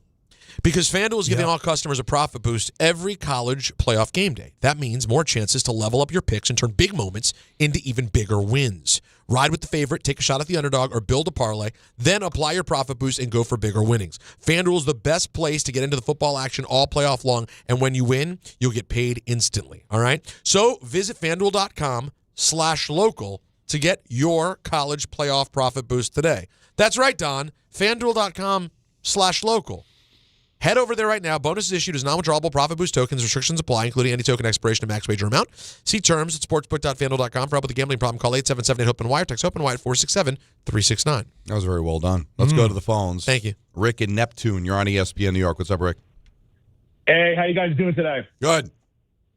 Before I get to my sports misery, I always say, thank God I'm a wrestling fan, because when sports lets me down, wrestling never seems to. And I'm going to the Barclays Center tonight, very excited. And how great is Seth Rollins, guys? He is such a great guest on your show. Dude, he couldn't be better to me. Because he's interesting when he talks about wrestling.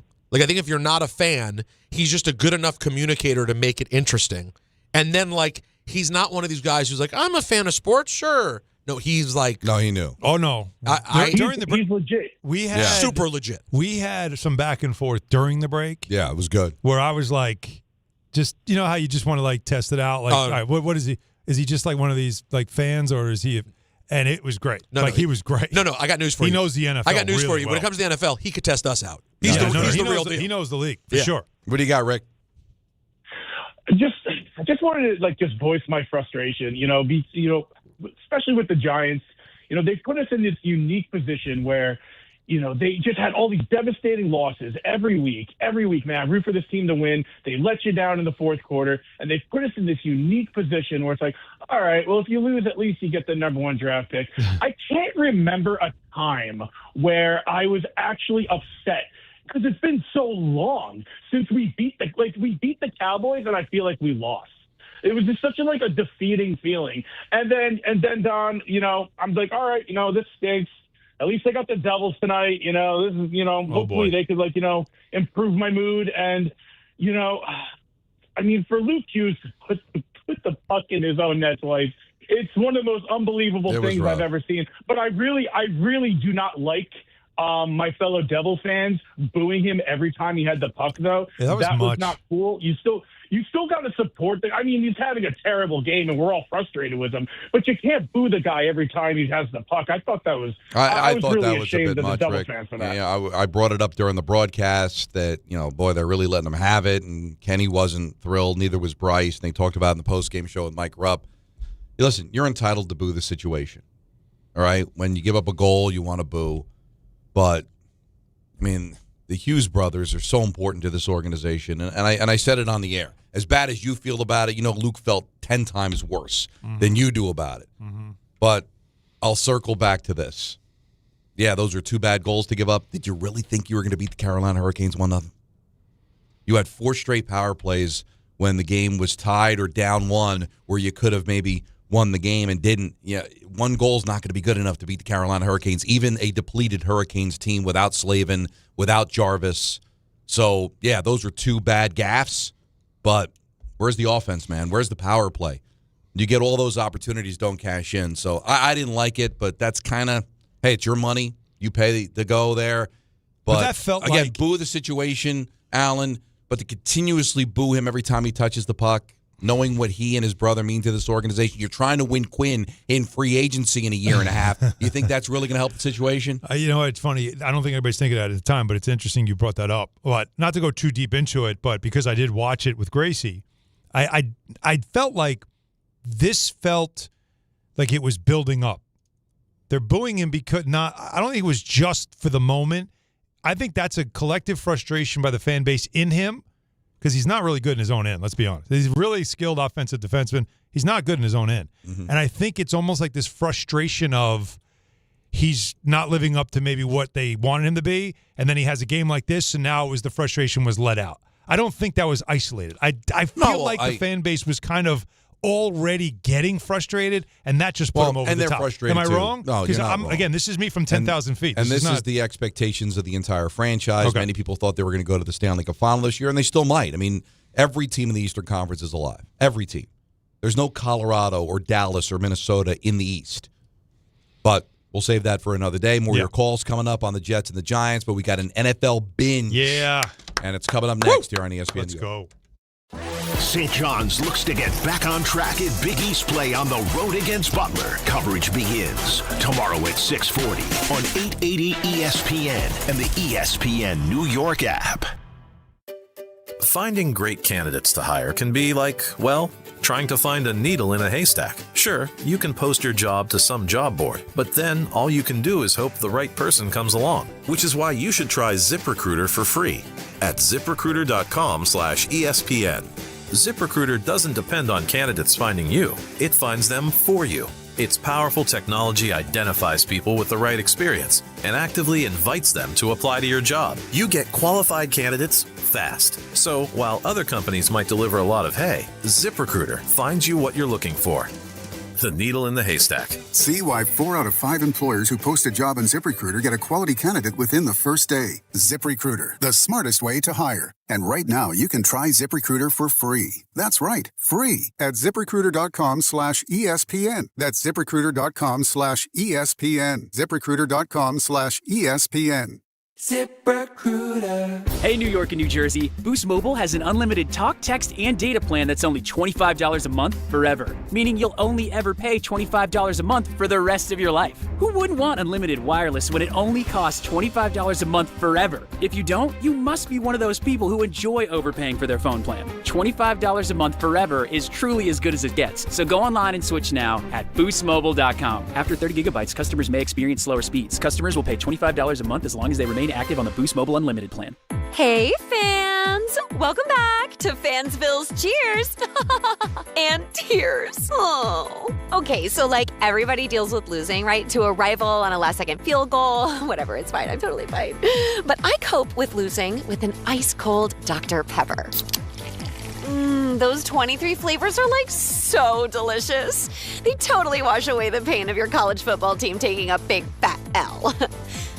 College football. It's a pepper thing. Empower. After wanting one for years, Kevin is finally enjoying his new hot tub. This is the life. He worked with Empower to help him get good at money, so now he could be a little bad. Oh, no, not my phone. Oh, Kevin. Kevin's phone may be in hot water, but his finances aren't. Invest well, live a little. Start today at empower.com.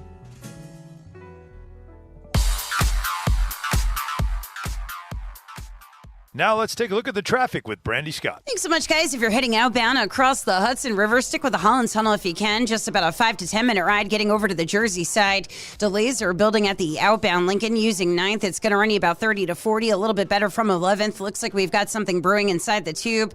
Heading over to the outbound George, rough ride on the west side highway northbound. Some late running road work on the ramp to the Cross Bronx. You're bumper to bumper there from the 90s. Cross Bronx westbound just packed from the Bronx River Parkway through to underneath the apartments. Inbound George, nice and quiet for both the upper and lower decks. Picking up some slowdowns on the Staten Island Expressway westbound, heading over to the West Shore. Delays there from Clove Road. This report is sponsored by Mothers Against Drunk Driving. For victims of drunken drug driving, your grief is unique, but you're not alone. You always have a place at MAD. Visit mad.org. I'm Brandy Scott on 880 ESPN New York. Texting enrolls you into recurring automated text messages. Consent not required to purchase. Message and data rates may apply.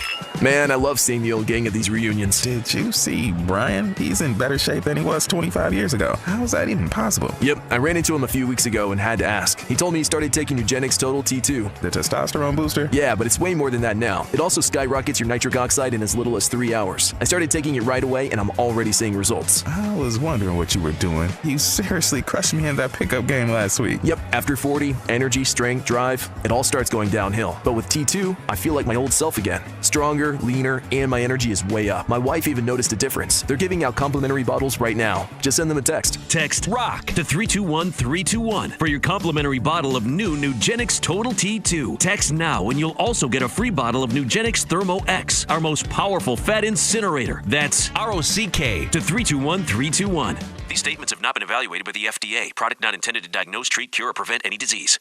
This is... We're going to rub football all over ourselves today. I did consume a lot of football back in the day, pre-kids, in my underwear. The NFL Binge. You watching every game, buddy? Are you watching?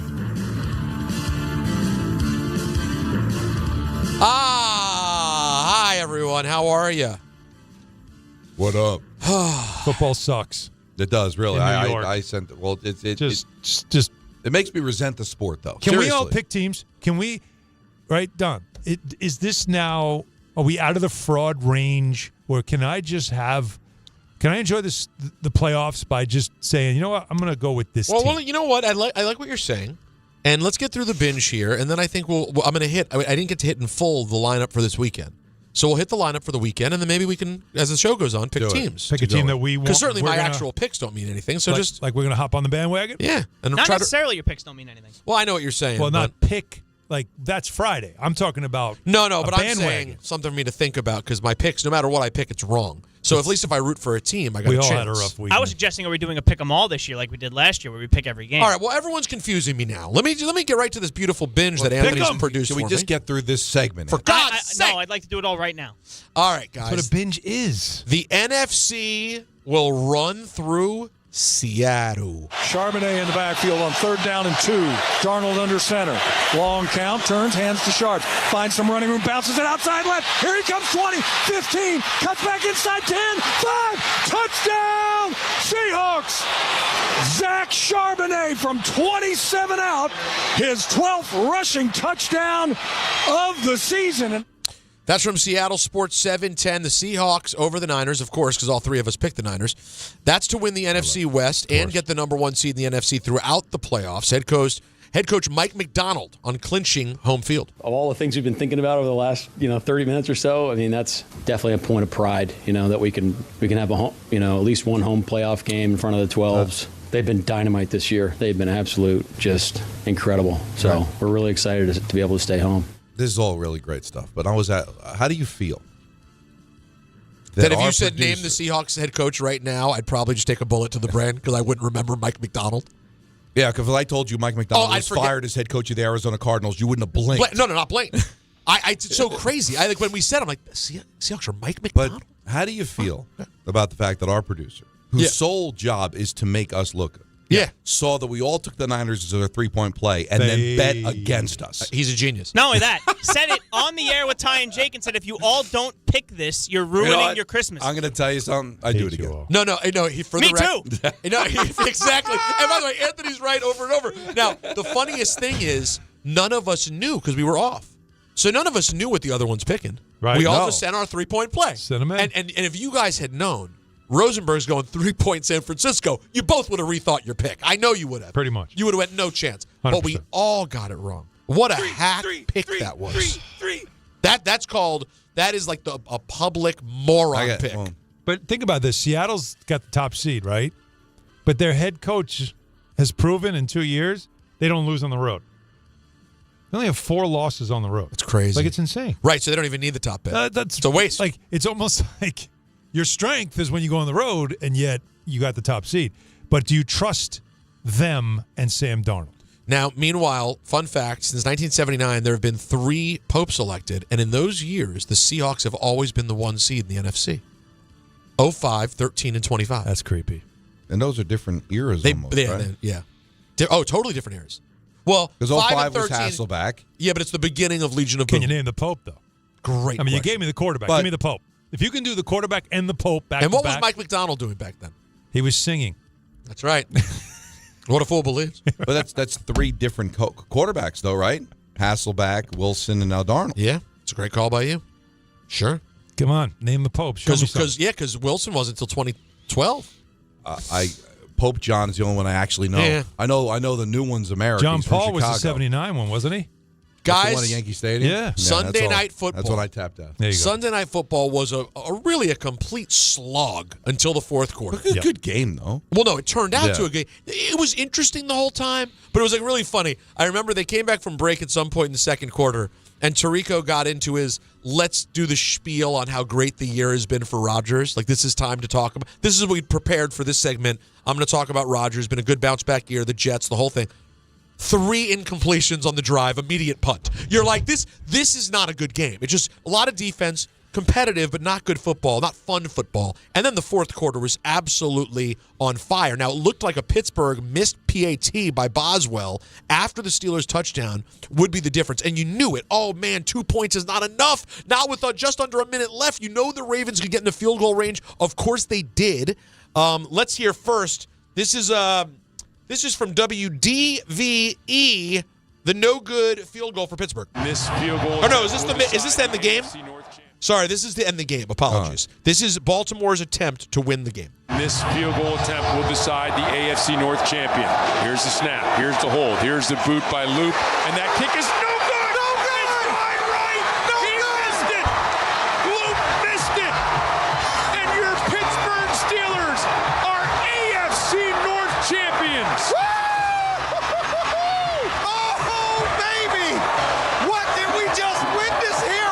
Now I told you guys I called it. It's just painful. I said on text, I'm rooting for old man Rodgers in the battle of who's going to get washed next week in the playoffs. And it really was satisfying in the sense that I thought Rodgers and Pittsburgh did enough to deserve that game.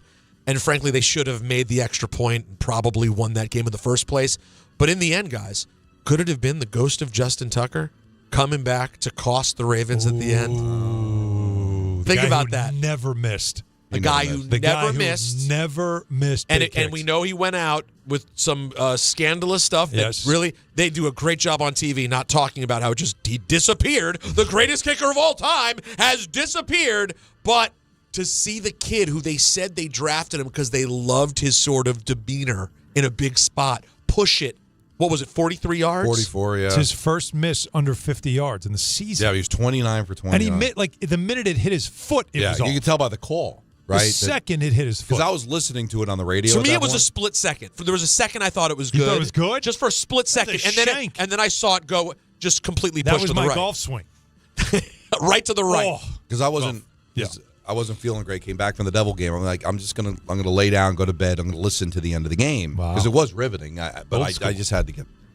So I said, Alexa, play Pittsburgh Steelers. I chose the Pittsburgh Steelers call because they're home, and the Ravens are driving, and they had a big fourth down conversion to get in the field goal. Lamar was scintillating. Yeah, it was incredible. Oh, so that catch was big. And the ball on the flowers. No. The last first down to Isaiah Likely. Yep. That one was an incredible catch. Yeah, that was 4th and 7, so that's the game. Not only do they keep the drive alive, they're in field goal range. I don't think it made a difference. They took a knee, lost 2 yards. It probably wouldn't have mattered anyway. But still, and I hear the call. It's like, here's the kick. It's no good. Like, you could tell right away. At least they were able to on radio. And you know what the good thing was? Is that after the play-by-play guy said no good, the color guy added no good. Just in case. Just in case. You missed the first. No, it's a good call it had nothing to do with Thank the fact God he the was analyst rooting. added that. He wasn't rooting for the Steelers. He was afraid maybe the mic cut out. Yeah, just made sure you heard it. Yeah. Now here's Harbaugh on hoping to return next season. Are you feeling like you want another shot with these guys? Yeah, I love these guys. I love these guys.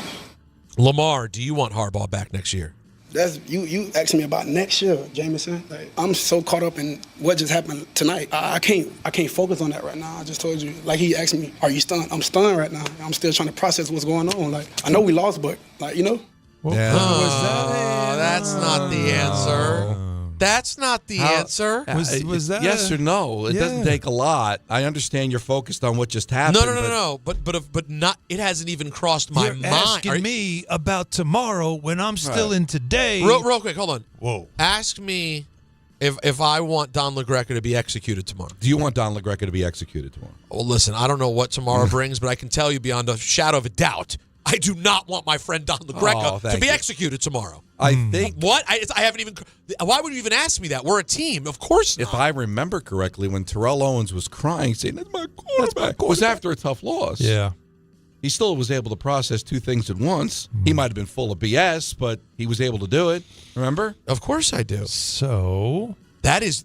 I hadn't heard the audio. That was a surprising answer. If he becomes available, so can we? Why before we get there, can I just say this? The $250 million quarterback.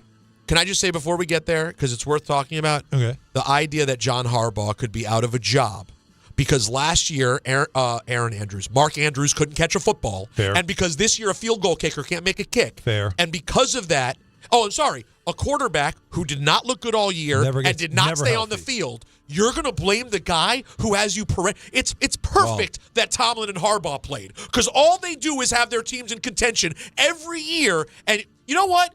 Good luck. I hope they get rid of Harbaugh. Please. Get rid of Tomlin while you're at it, too, because they did the same thing with Coughlin. They could not wait to get the guy out of town. These Super Bowl winning coaches don't grow on trees, people.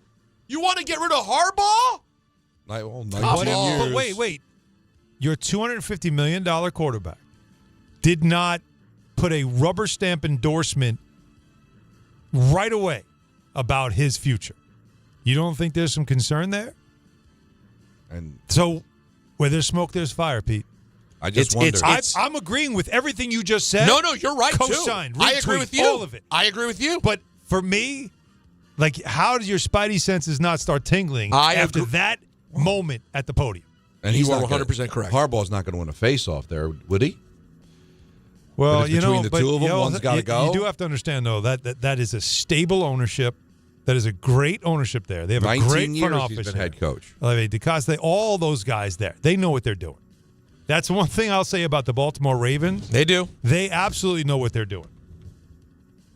I just can't. But if they want to make a mistake, and you're the New York Football Giants, where are you going after Harbaugh? Come make that mistake. I'm just curious. With the reasons you guys haven't won a championship in the last couple of years, tell me, Baltimore, who are you bringing in that's going to be better than John Harbaugh has been for that team? I just don't know what these places think. I'd make a better case for Tomlin than for Harbaugh, but that was up till this year. Because now, well, if Tomlin just went to the playoffs with a 50-year-old quarterback, and there's number one receiver who's out the last week of the season because he punched a fan. And he still got his team to the playoffs. And are you so sure they're cooked at home against Houston? No, I'm not. Because I'll be honest, when I sent that text, I didn't realize they're going to be hosting Houston. So Houston's very good. I do think Houston will win, but I can't say they're cooked. But no. Well, let's be fair. Kyle Hamilton takes a head-on-head contact from a teammate, comes out of the game. Everything changed defensively for the Ravens. It's fair. It's true. One guy can make a difference. Kyle Hamilton's their whole defense. You bring in the Texans' defense. What we saw with Seattle, what we've seen with the Steelers and Rodgers against good defenses this year. Did you see him against Cleveland 2 weeks ago? That's what I mean. They could do nothing. I'm not sold on the Steelers winning, even though it's at home. Against a really good Texans defense. And a Texans team that has kind of figured it out second half of the season. Kevin Stefanski, speaking of Cleveland, he'll be out in Cleveland. New Giants coach. And here is Dan Orlovsky. Hot in Cleveland. Here's Dan Orlovsky thinking Stefanski could be a nice fit. Kevin Stefanski's going to get a job this cycle. I think he's a very good head coach, and I think the track record when he has competent quarterback play speaks for itself. I've been outspoken. I would love for him in New York with the Giants and Jackson Dart. Now, I love how he enunciates. He's a very good enunciator. Orlovsky, one of the great enunciators in the company today.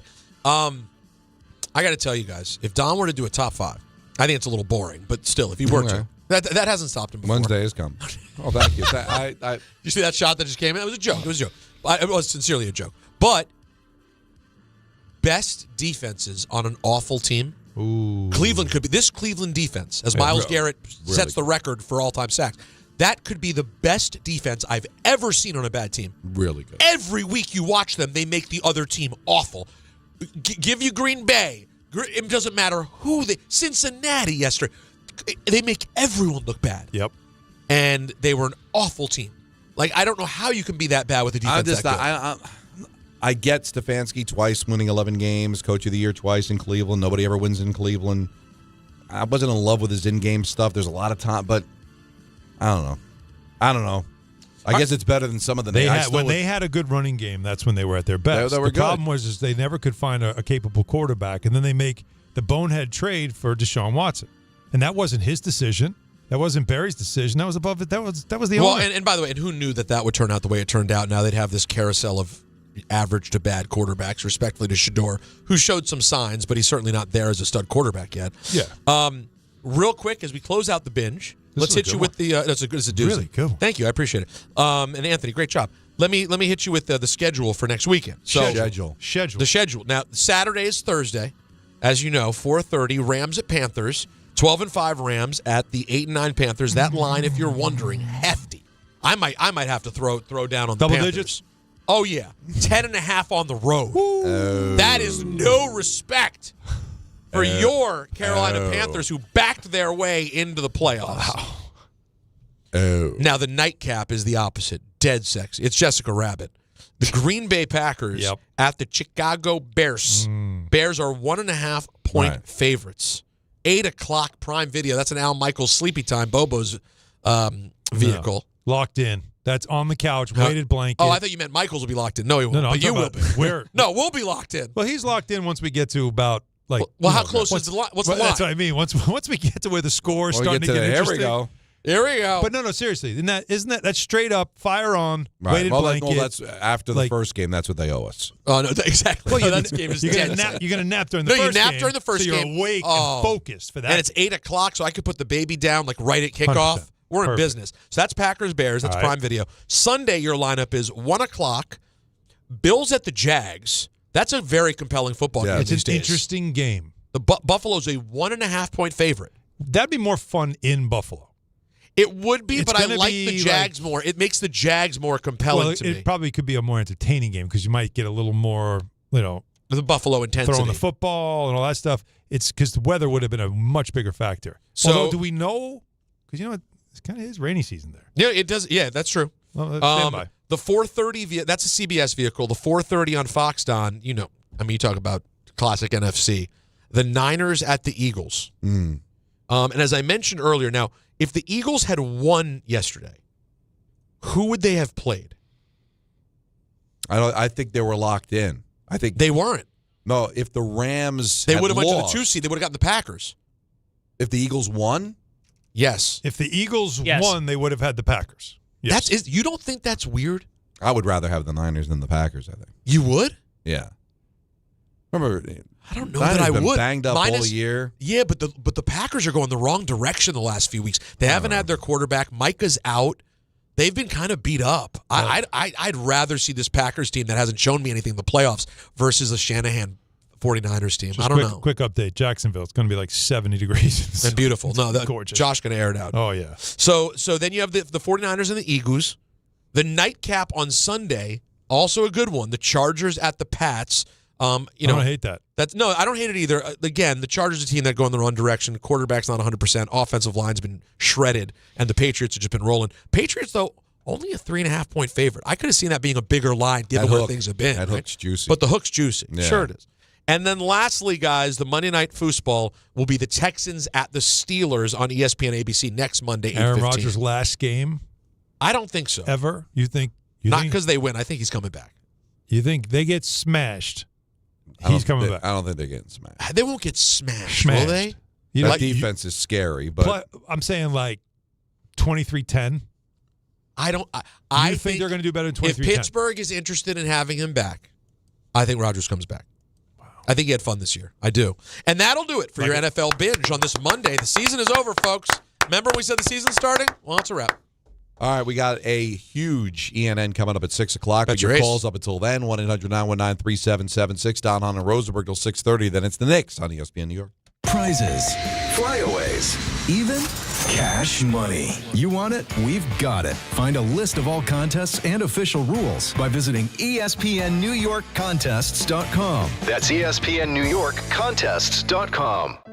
Health surprises can change your life in an instant. You've seen it happen to others, but it doesn't have to be your story. At Princeton Longevity Center, we customize actionable and proactive health plans to maximize your lifespan and take control of your health. Our Cancer Check program combines cutting-edge technology with top medical expertise to keep you ahead of potential risks. With advanced full-body imaging, genetic testing, and multi-cancer detection blood tests, we look for even the earliest signs of problems. Results are analyzed by expert physicians who craft a personalized plan to safeguard your future. You're not just a patient, you're a partner in your health journey, backed by a team committed to helping you live longer, healthier, and more vibrantly. Our programs have saved hundreds of lives and empowered countless others to take control of their health. Be proactive with your health for the ultimate peace of mind. Call 888-8000-PLC or visit PrincetonLongevityCenter.com. At Uline, they know going the extra mile takes hard work. For companies pushing to go further, Uline will go the distance with you. 24/7, they answer the phone to get you the shipping and industrial supplies you need. Business can move fast. Unexpected large orders, adverse weather, new safety guidelines, and changing economic trends. Uline works hard keeping 41,000 items ready to ship, minimizing detours on your way to the extra mile. Visit uline.com. Hey, it's Rich Eisen for Pella Windows and Doors. Sometimes teams take a time out to regroup and call the right play. When it comes to your home, Pella Windows and Doors always has the winning game plan. They do it every day, and that's why your neighbors trust them. Visit Pella.com/Eisen today. Right now, Pella Windows and Doors of New Jersey is offering buy one, get one 50% off and every day 0% financing. Some restrictions may apply. See store for details. Offer ends January 31st, 2026.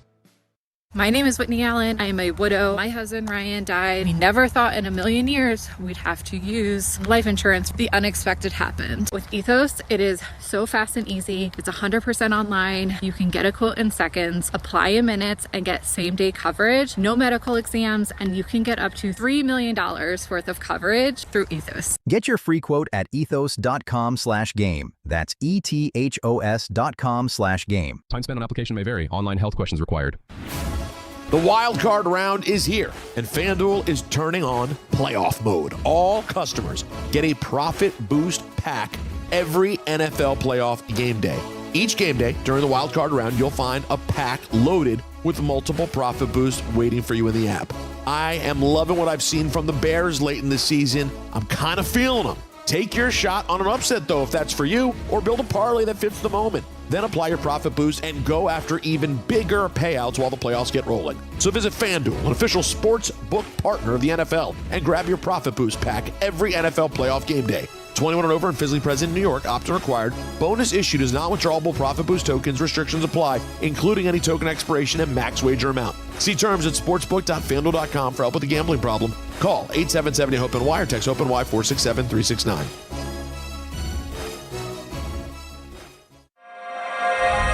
The city that never sleeps and never stops talking sports. ESPN New York is always on. Now you can live and breathe everything New York sports wherever you are. On your radio dial, on the ESPN New York app, and streaming live on YouTube. However you watch or listen, ESPN New York is always on for you.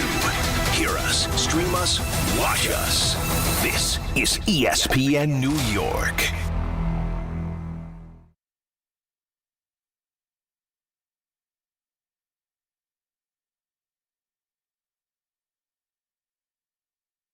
I see what you did. I like what you did. Yeah. And it's game time. Brought to you by Tullamore Dew Irish Whiskey, because when it's game time. It's Tully time. It's Tully time. Sentimental photos. The Knicks look to get back on track in Detroit against the Pistons, with coverage immediately following us on 880 at 6:30. Hockey Ranger, the Rangers hosting the Mammoth, who are apparently a team, with coverage over on 1050 at 6:30. We got a double whammy at 6:30 for your ace. And then it's all Tullamore Dew, the original triple distilled, triple blended, and triple cast matured Irish whiskey. Be sure to grab a Tullamore Dew or try the new Tullamore Dew Honey during today's action. Glasses up to enjoying Tullamore Dew responsibly. Mammoth are from Utah. I know where they're from, but I still can't believe it when I read it. No. New teams take a little bit. New teams take. I need a good couple years. Now, we've got Joe Schoen sound that I want to play. There's one that's going to, but you're going to go through. We're close to the 5 o'clock hour. Oh, come on. And we've got calls. Let's take the calls. So let's take some calls, and then when we come back in the 5 o'clock hour, we've got some very interesting Joe Schoen. In case you missed us, just you were at work, you weren't listening, you were kind of cut off. He is coming back as general manager of the Giants, so we're going to hear from Joe Schoen, who spoke just a little while ago. Well, let's get back to the phones, 1-800-919-3776. Danny on Long Island. You're on ESPN New York. What's up, Danny? Just wanted to let you know I survived that debacle last night, that near-death experience. Tell us what happened on the missed field goal. How did you react? Well, let me just say, before the game started, I sent out a social media picture of a bottle of Sambuca and a bottle of Jack Daniels on my counter with 2 shot glasses, and I said, it's either going to be the sweet sip of Sambuca or the burning taste of loss. And I had the bottle of Sambuca put away. I had poured myself a nice honey Jack. I was filming it. Honey Jack's not burning. That's a delightful beverage. It's delightful. I'm not. It's not my bag. I don't usually drink this stuff, so I have it in the house. Anyway, if I may go back, the field goal goes right. I managed to stay on camera with the film, peer down, pick up the shot, drink it, and then just slam it back down on the table and go, because I can't even. I mean, that game. If I may quote the great philosopher, football fan, and Nicki Minaj fan, Peter Rosenberg, these things are hard. These seasons are long. They're hard. And for people to do it year after year and be constantly back in the playoffs, when you were saying this in like week 2 of the Commanders, it's hard. In one season, one game, you encompassed the whole season, the whole Tomlin experience. You had a 4th and 1.5. They tried to push, didn't even come close. They had a 4th and goal from the 1 where they tried one of the most ill-fated, ill-designed pitch out where they were clearly outnumbered. So it was, and then they come back roaring in the third quarter, 3 touchdown drives, 4 behind again. When that guy hit the field goal, that was the toll. The bell, who's the bell toll? That was the toll for us because there's no way. And then they returned the kickoff to the 46-yard line. Like, are you kidding me? Now it's just a matter of time. Let's not forget Lamar's being chased down on 3rd down. He's about 20 yards behind the line of scrimmage. And right before he goes out of bounds, he just heaves the ball underhand forward. Howard made it back to the line of scrimmage, so it wasn't intentional grounding. Crazy. I don't know, but it wasn't. So, but if that's a sack there, it's over. There is no 17-yard pass to Lively where they even set up the field goal. But it was one. So I'm just like, it's over. That's what am I going to do? Wide right from the minute of the left his foot. And if you have, it's just. What I was feeling this morning is sad for Jet fans because I've been involved in so many. No, really, I mean this sincerely. So many of these epic games. Antonio Brown catching the ball off the helmet. The Super Bowl. Just 2 weeks ago in Detroit when the referees were having an announcement, the whole season was hanging on the line. Where an entire generation of Jet fans hasn't had one moment of what that was like last night. And I agree with you, Peter. If Harbaugh being fired is a joke, you could go with Tom a little more because he's been there longer, and they hadn't won a playoff game in 16 years. Now hopefully we can get one. So he's obviously not going anywhere now if he doesn't want to. So I don't take it back that I thought it was time for him to go because you could be a great coach and still be time to go. You're not going to get any better than it's a difficult thing, but I mean Tirico's call was tremendous. He was set very the whole good. Stage up. He was very good. Then he laid out. I mean, it was an incredible game, Danny. If I were you, I'm not waking up worrying about the Jets. I'm just being thrilled to get that because, like you said, it's just so hard to be good in this league. The Steelers obviously they have a couple of great players on their team, right? Although T.J. Watt wasn't 100% last night, but they have a couple of great players. They're not an immensely talented football team anymore. They're not. They're a pretty good football team. And, Don, no matter how you got there, they get to play next week. And I think they were a dog in their own building, and they found a way to win and advance to the playoffs. Bill's in Florida. You're on ESPN New York. What's up, Bill? Yeah, hi, guys. Happy New Year. There's one thing that I just don't understand, and that is that you guys keep saying that, well, you have to give Joe Schoen an extension because if not, he's going to be a lame duck and he can't go into next year as a lame duck general manager. Right. But to me, it makes no sense because let's say the Giants go ahead and do what we expect, which is they give him an extension, another year or two. Let's face it, if next year they win 3 games, they're going to fire him anyway. And they'll pay him off just like they pay off any coach or general manager who has years left. I understand what you're saying, contract. Bill. But if I'm a coach, if I'm Mike McCarthy, say, or Stefanski, and I want a 3, 4, 5-year contract with the Giants, I'm going to want to know who my general manager is. Well, why would I want to take a job with the Giants and not know whether Joe Schoen is staying or going? I understand he could get fired. Anybody could get fired, but I literally don't know who my general manager is going to be in 2027 if you don't give him a contract extension. No, but I understand what you're saying. But what I'm saying is if you give him the contract extension, you're not telling the coach anything that he doesn't already know, which is that it's a fallacy that the contract extension because he's not going to be there the following year. You're not giving the coach any kind of security as far as who his general manager is going to be in the following year because they would fire Schoen anyway. The contract extension doesn't mean anything except extra money for Joe Schoen for the following year. But with no contract, then you pretty much know that he's gone. I would like there has to be some air, Alan, of stability when I'm taking over. I don't want to have a contract. So you tell me I'm going to invest, let's say it's a 3-year contract. Mm-hmm. And your general manager is in the last year of his contract. You don't have enough confidence in him. Why didn't you fire him? At least if you give him a contract extension, you're sending the air of, I've got confidence in this guy, And maybe he doesn't get fired after a losing season. That's coming. And when you hear what he says, you're going to blow your top. All right, Joe I Schoen. cannot wait for this. We're going to hear from Joe Schoen coming up. Hahn and Rosenberg, ESPN New York. Hey, New York and New Jersey, Boost Mobile has an unlimited talk, text, and data plan that's only $25 a month forever, meaning you'll only ever pay $25 a month for the rest of your life. Who wouldn't want unlimited wireless when it only costs $25 a month forever? If you don't, you must be one of those people who enjoy overpaying for their phone plan. $25 a month forever is truly as good as it gets. So go online and switch now at boostmobile.com. After 30 gigabytes, customers may experience slower speeds. Customers will pay $25 a month as long as they remain active on the Boost Mobile Unlimited plan. And now it's time for traffic. Here's Brandy Scott. Thanks, guys. No relief on the West Side Highway northbound heading over to the outbound George. Still have some left lane roadwork on the ramp to the eastbound Cross Bronx. Solid delays there. Go back into the 90s. New issue on the Cross Bronx westbound by the Sheridan. It's a crash in the center lane involving a tractor trailer. Solid ride there heading over to the outbound George from White Plains Road through to underneath the apartments.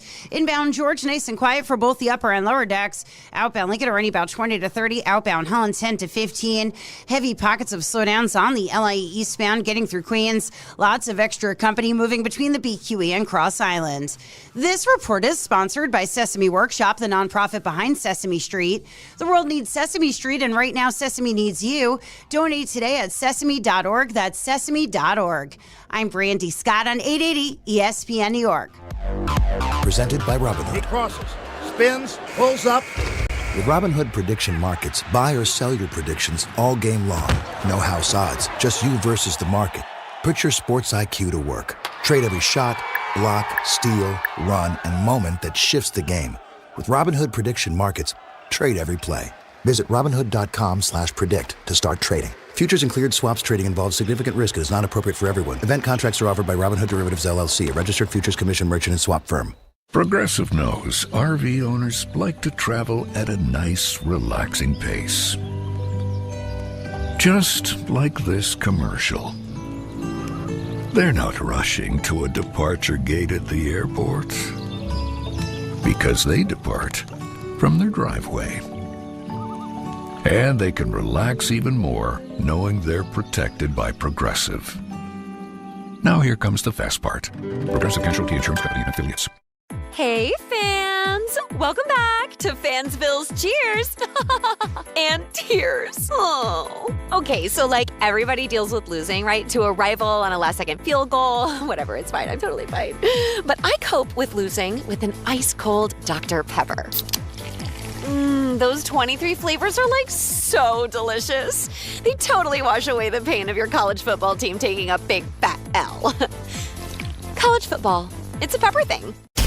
Hey, this is Mika Zibanejad. Hey, this is Adam Fox. Catch every Rangers game right here on 880 ESPN. WHSQ and WCBS-FM HD2, New York.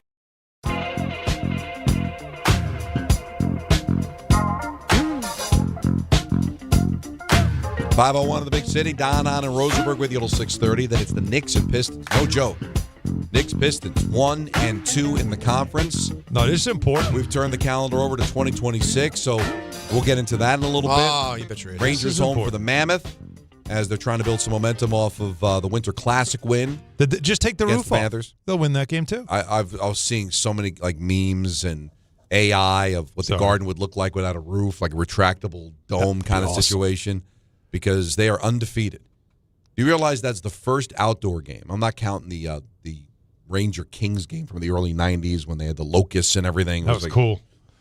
But in any regular season outdoor game, I was at all. Citizens Bank, MetLife, City Field, Yankee Stadium. So that was the first one I was not at, but they've won them all. They are undefeated in outdoor games, which is Play it pretty at awesome. Central Park, Woolman Rink. Why not? Oh, how about Bryant Park? Bryant Park, beautiful rink. Teams have practiced at Bryant Park. Yeah. It's a thing. And at Central Park, too. Also a thing, Joe Schoen is back as general manager of the Giants. We have not heard anything about a contract extension, but he is going to lead the search for a new head coach, and he spoke to the media a little while ago today, and Joe Schoen on staying. Good afternoon, everybody. Start off by saying I'm honored and humbled that John Mayer and Steve Tisch would allow me to see this process through. All right. Great. Just keep going. Welcome aboard, pal. This is everybody buckle up. We always love the message to the fans. To our fans, I understand, the wins haven't been what the expectation is, and, I'm fortunate enough to be tasked with getting the organization and the franchise back where it belongs, and that's the goal as we move forward. Okay.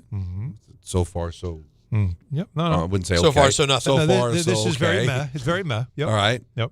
How about the criteria for the next head coach? There's several criteria that we're going to look for. Leadership being an important element, in the head coaching world. Football acumen will be important. Player development is very important. Having a plan for player development. We have a young quarterback. It's going to be important that there's a plan in terms of Jackson's development, holding people accountable, communication. There's a lot that goes into the head coach that, can fall under that leadership element, but those are some of the characteristics that we're going to be looking for in the next head coach. We're going to cast a wide net, and there's no directive that it has to be an offensive guy or defensive guy or special teams or college or whatever it may be. Having head coaching experience previously, we're going to try to find, or we are going to find, the best leader for the franchise. Okay, here it comes, Don. All right. Here it comes. Why is the Giant job so attractive? For me, it's, early on I made mistakes. I'm fortunate to have great ownership here where you're allowed to stub your toe and try to course correct. And over the last couple of years, we've been able to add a franchise quarterback. You've been able to add a number one receiver in Malik Neighbors, who, again, I'm looking forward to getting him back. And there are, the defensive line, the pass rushers. There's pieces in place that also make this an attractive job. So looking at where we're going, where the build is, what the plan is moving forward, and seeing the vision through is why I think that's the case. Now,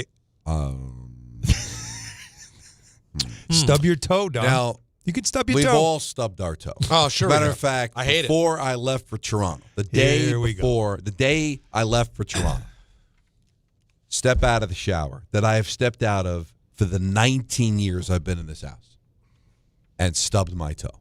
Mm-hmm. I'll show it to you. It's black and blue. It was bleeding under the nail. Well, I've had a stain under my big toenail for months, and I went, ow, that hurt. Oh yeah. You know what it felt like? It felt like 7 wins in 2 seasons. That's what it felt like.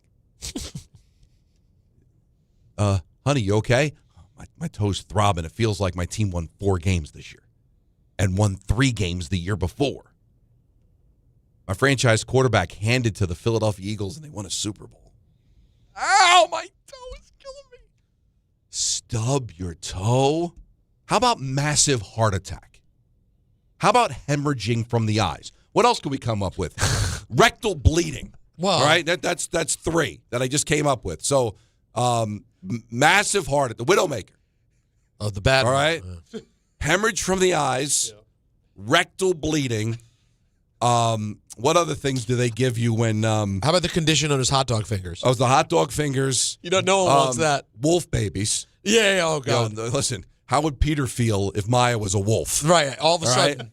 That's 5 that I came up with. If I were Joe Schoen, I'd compare his tenure to. Stub my toe, please. For a Super Bowl, I'd cut my toe off. Right. Yeah. Really? Mm-hmm. Really? Well, listen, we've all stubbed our toe. You hate stubbing your toe. Even oily discharge doesn't do it. Oily discharge doesn't do it. So can you imagine stubbing your toe? Well, how about this? What about I stubbed my toe the other day and it hurt immensely bad. What if it was like the feeling of stubbing your toe constantly? Like, multiple times a day, always? No, because at some point it goes from I stubbed my toe to I broke my toe, they're amputating my toe. Right. Like if you're stubbing your toe every single day. There is no toe. At some point you're not describing it as I'm stubbing my toe. No, I've got a problem. My at some toe's point gone. you're going to talk about your toe in the past tense. That's right. Remember toe?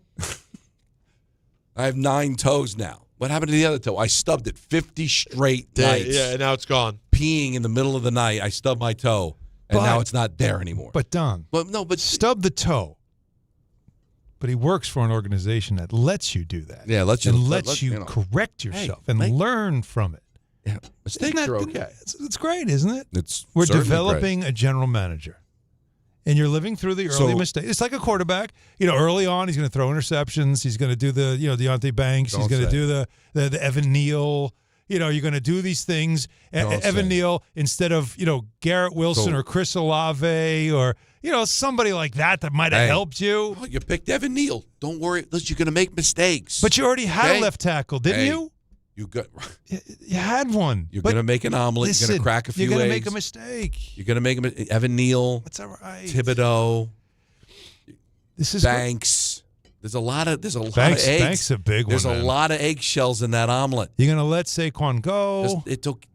Just get him out of the way. All right? Get the mistakes out of the way. Oh, I thought you were going to say the phrase in sports that, makes me sick. Mm-hmm. The trust the process. Joe, just trust the process. This is what you do. This is what happened. Oh, George Young, believe me, he made mistakes like this too. No. He didn't?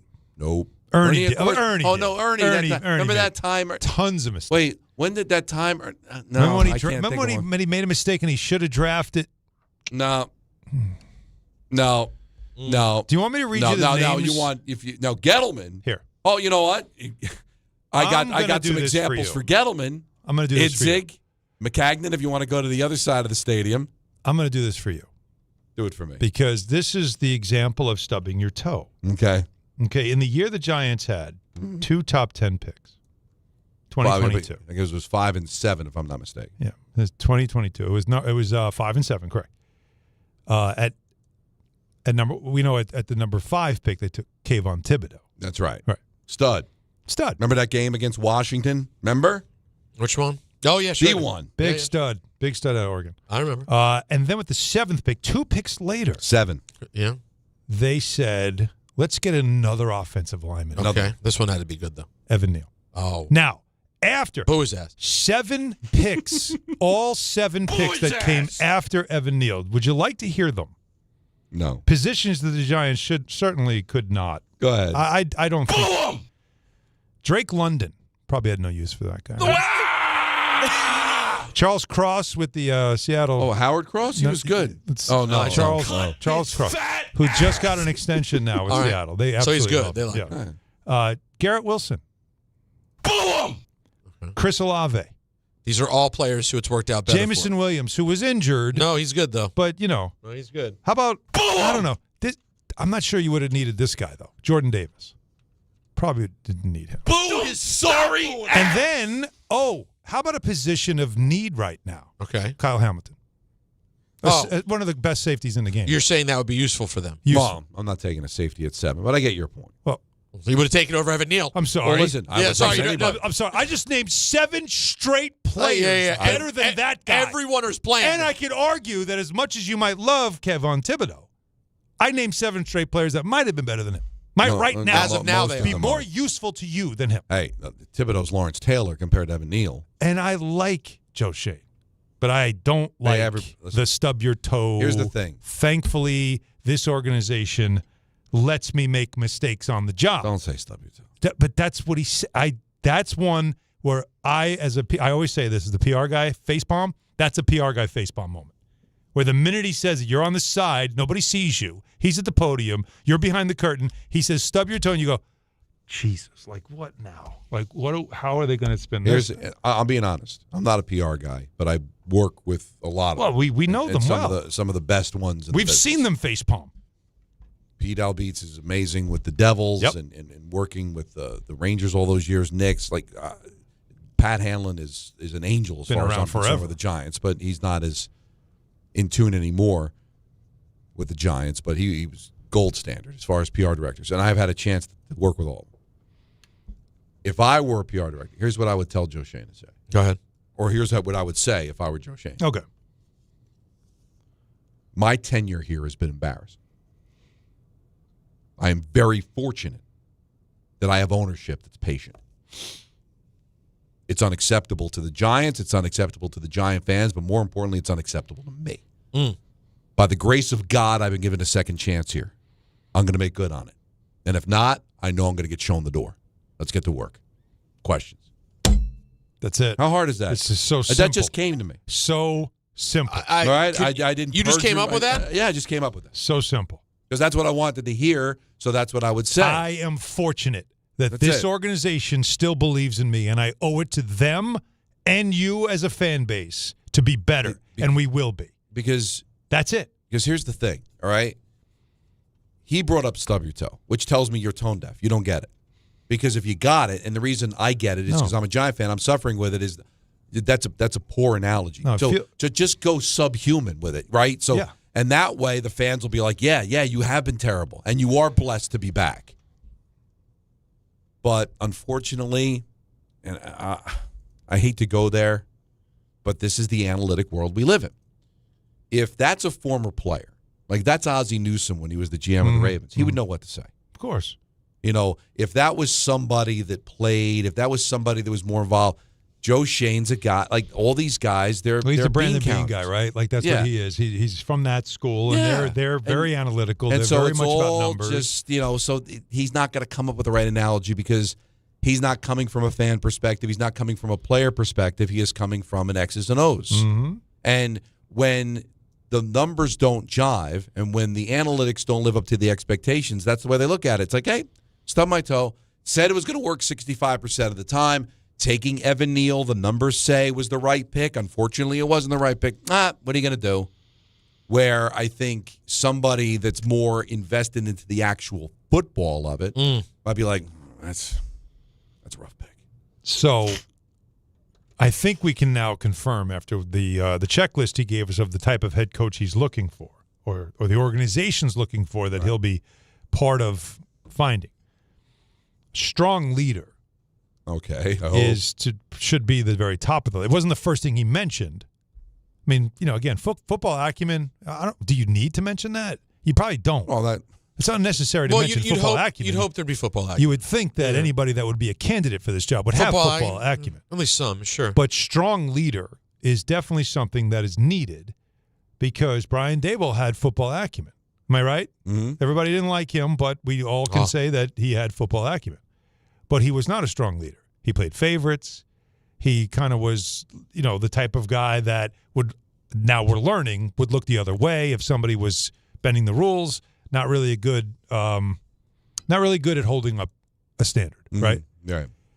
And so that also tells you, though, that Joe Schoen is basically admitting, I am not the leader of this organization. Whoever we hire as coach will be the leader. So I just wanted to reemphasize that Joe Schoen is not in charge. He is not the leader of the organization. He is helping them find a coach. And that's his. And once they do, the coach, whoever they hire, is going to be that face.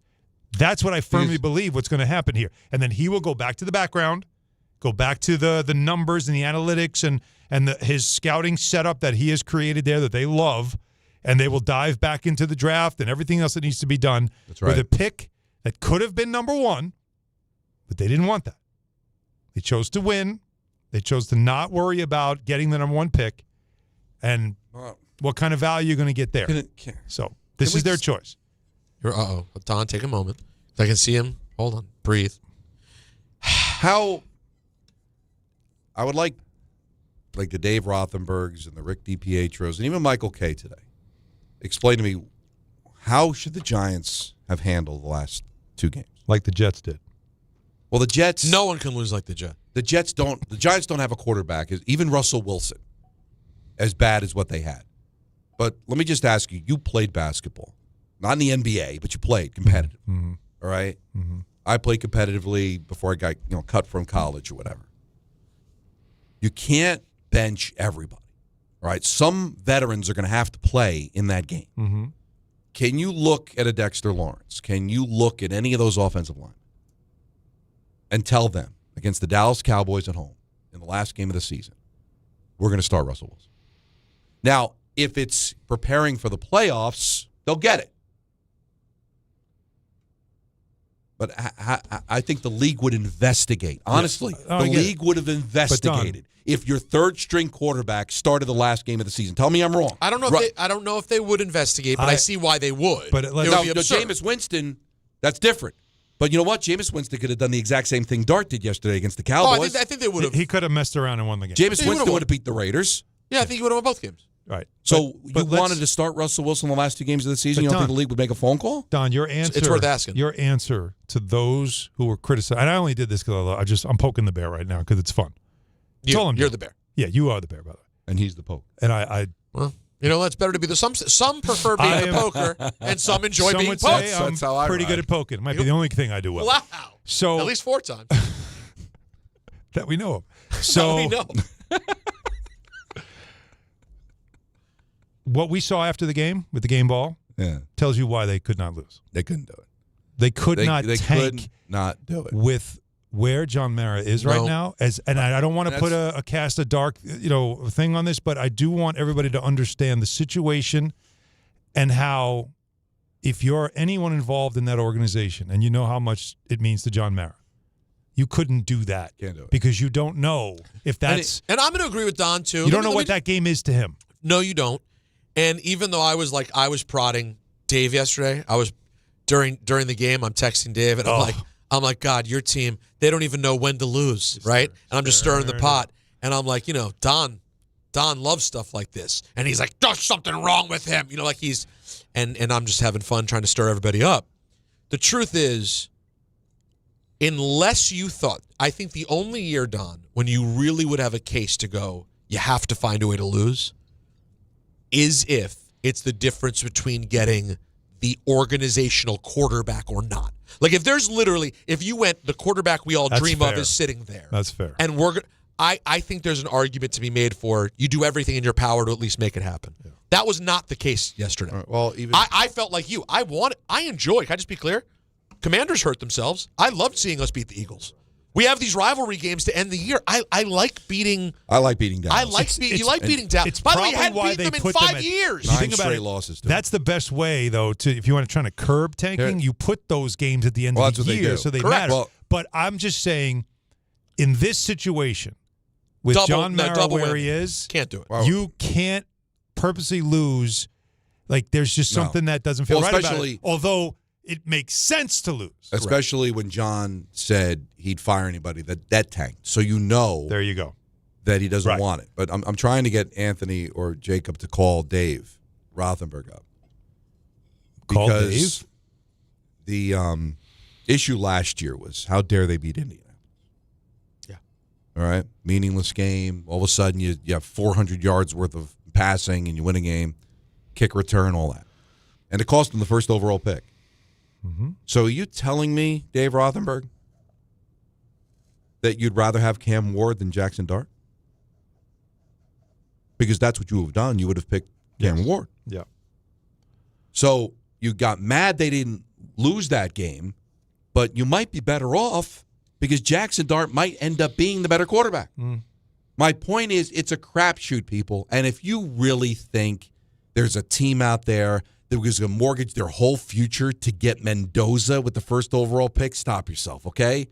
Yeah, I'd rather lose 2. I get it. You'd rather have the first overall pick. Well, but the to value sit there of the and pick complain is- and moan and groan when we have no damn idea who's going to come out of this draft, stop it. A dying man wants a win. If that's the case, get him the damn win. How about that? The number one pick had value not because you need a quarterback, because someone else does.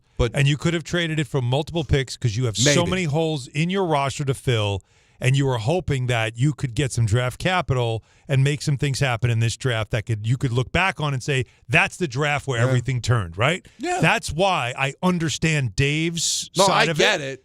But the emotional side of it from inside the organization, for what we're just talking about with the owner, with John Mara, that's the logical. When people say, how could they win? Why would they do that? This is why. And the fact that you don't understand it, you're not supposed to because you don't have an emotional involvement to it the way those inside the organization do. But to flip out, I understand the logic. I get it. Yes. And would I rather have the first overall pick? Of course I would. Yes. But I'm telling you, I don't think there was a way for them to lose against the Raiders. Well, the Raiders. And the Cowboys. Well, the second Dak's out of the game, we're not having a dude. What are you going to do? What are you going to do? That was not a functional. Milton is not a functional NFL quarterback. Sorry. I saw a couple of those yesterday. Can you believe? I couldn't believe who Philly and Dallas had playing it. Yeah. Like, I honestly, like, I know you guys may laugh because my team's playing Josh Johnson. You guys are more. Josh Johnson, I've seen him play. I know he can complete passes. It's crazy. You had to win that game. And Clowney was going off because he's a resurgence now at 32, and he's all over the place. And Jackson Dart completed a couple of third down passes for touchdowns. I see value in that. But watching John Mara get the game ball, I just said to myself, you know what? That means more than anything else. I think that, and I know I get killed, and they even bring me up by name on the morning show about the culture. Listen, did that win against Indianapolis change the culture? No. Will the win against the Cowboys change the culture? No. But could it add some confidence to Jackson Dart? Could it help him?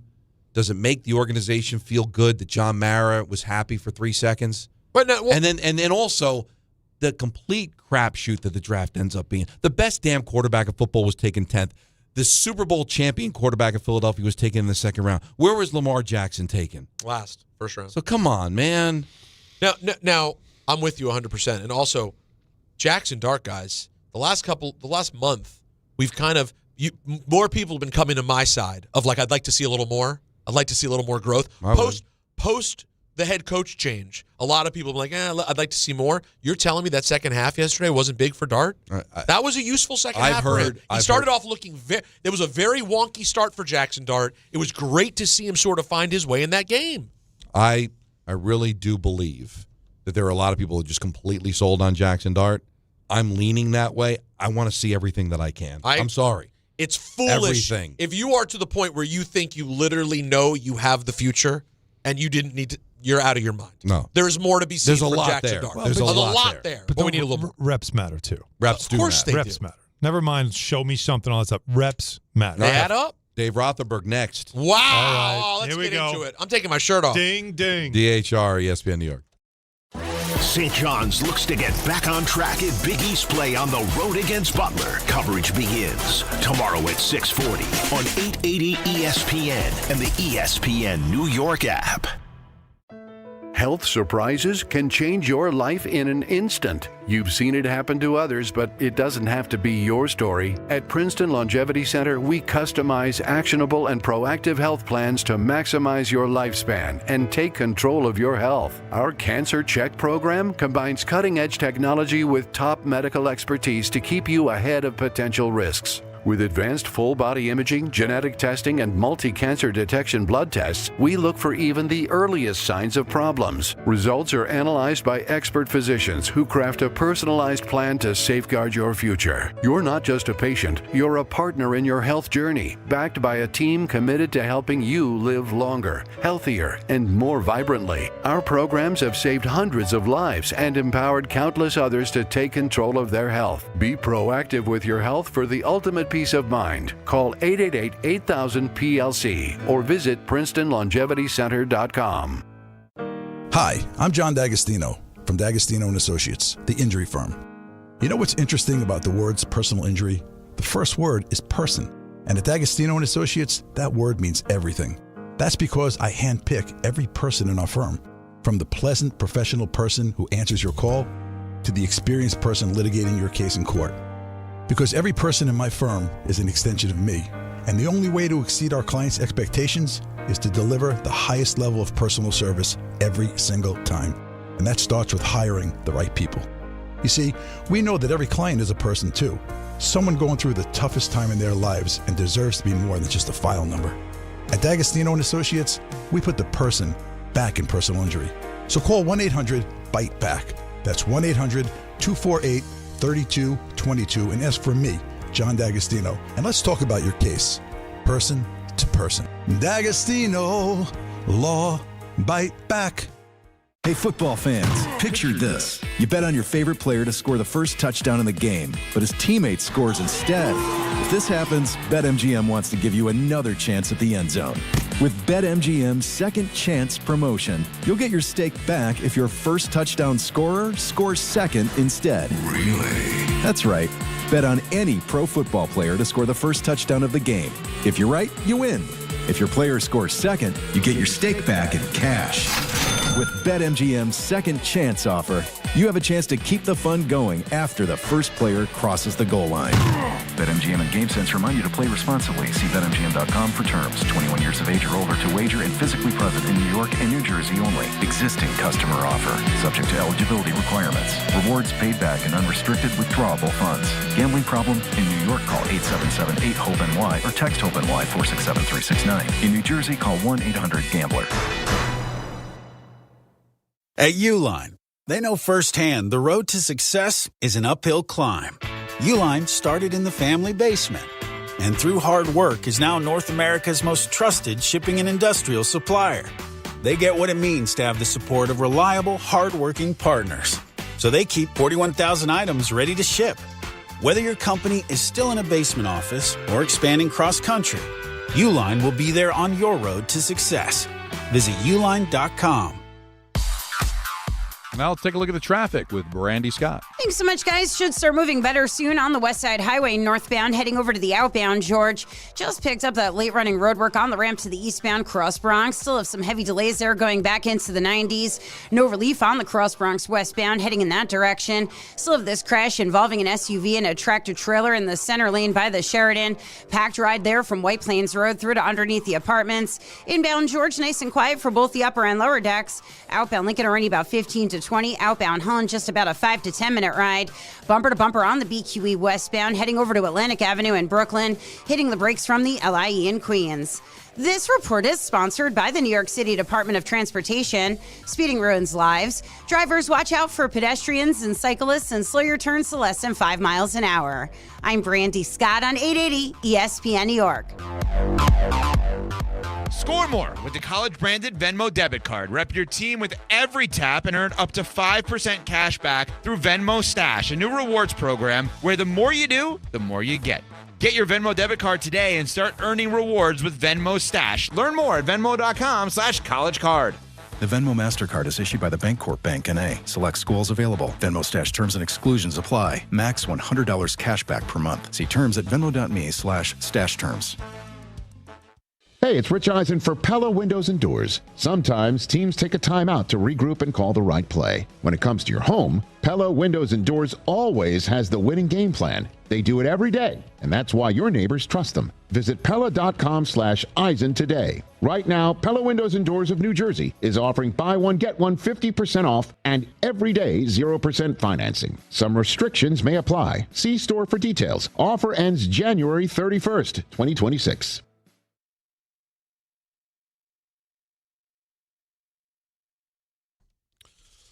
One of my favorite songs of all time, and also is on the top 5 where the cover's better than the original. This is a cover? Yeah, it was a Bruce Springsteen song.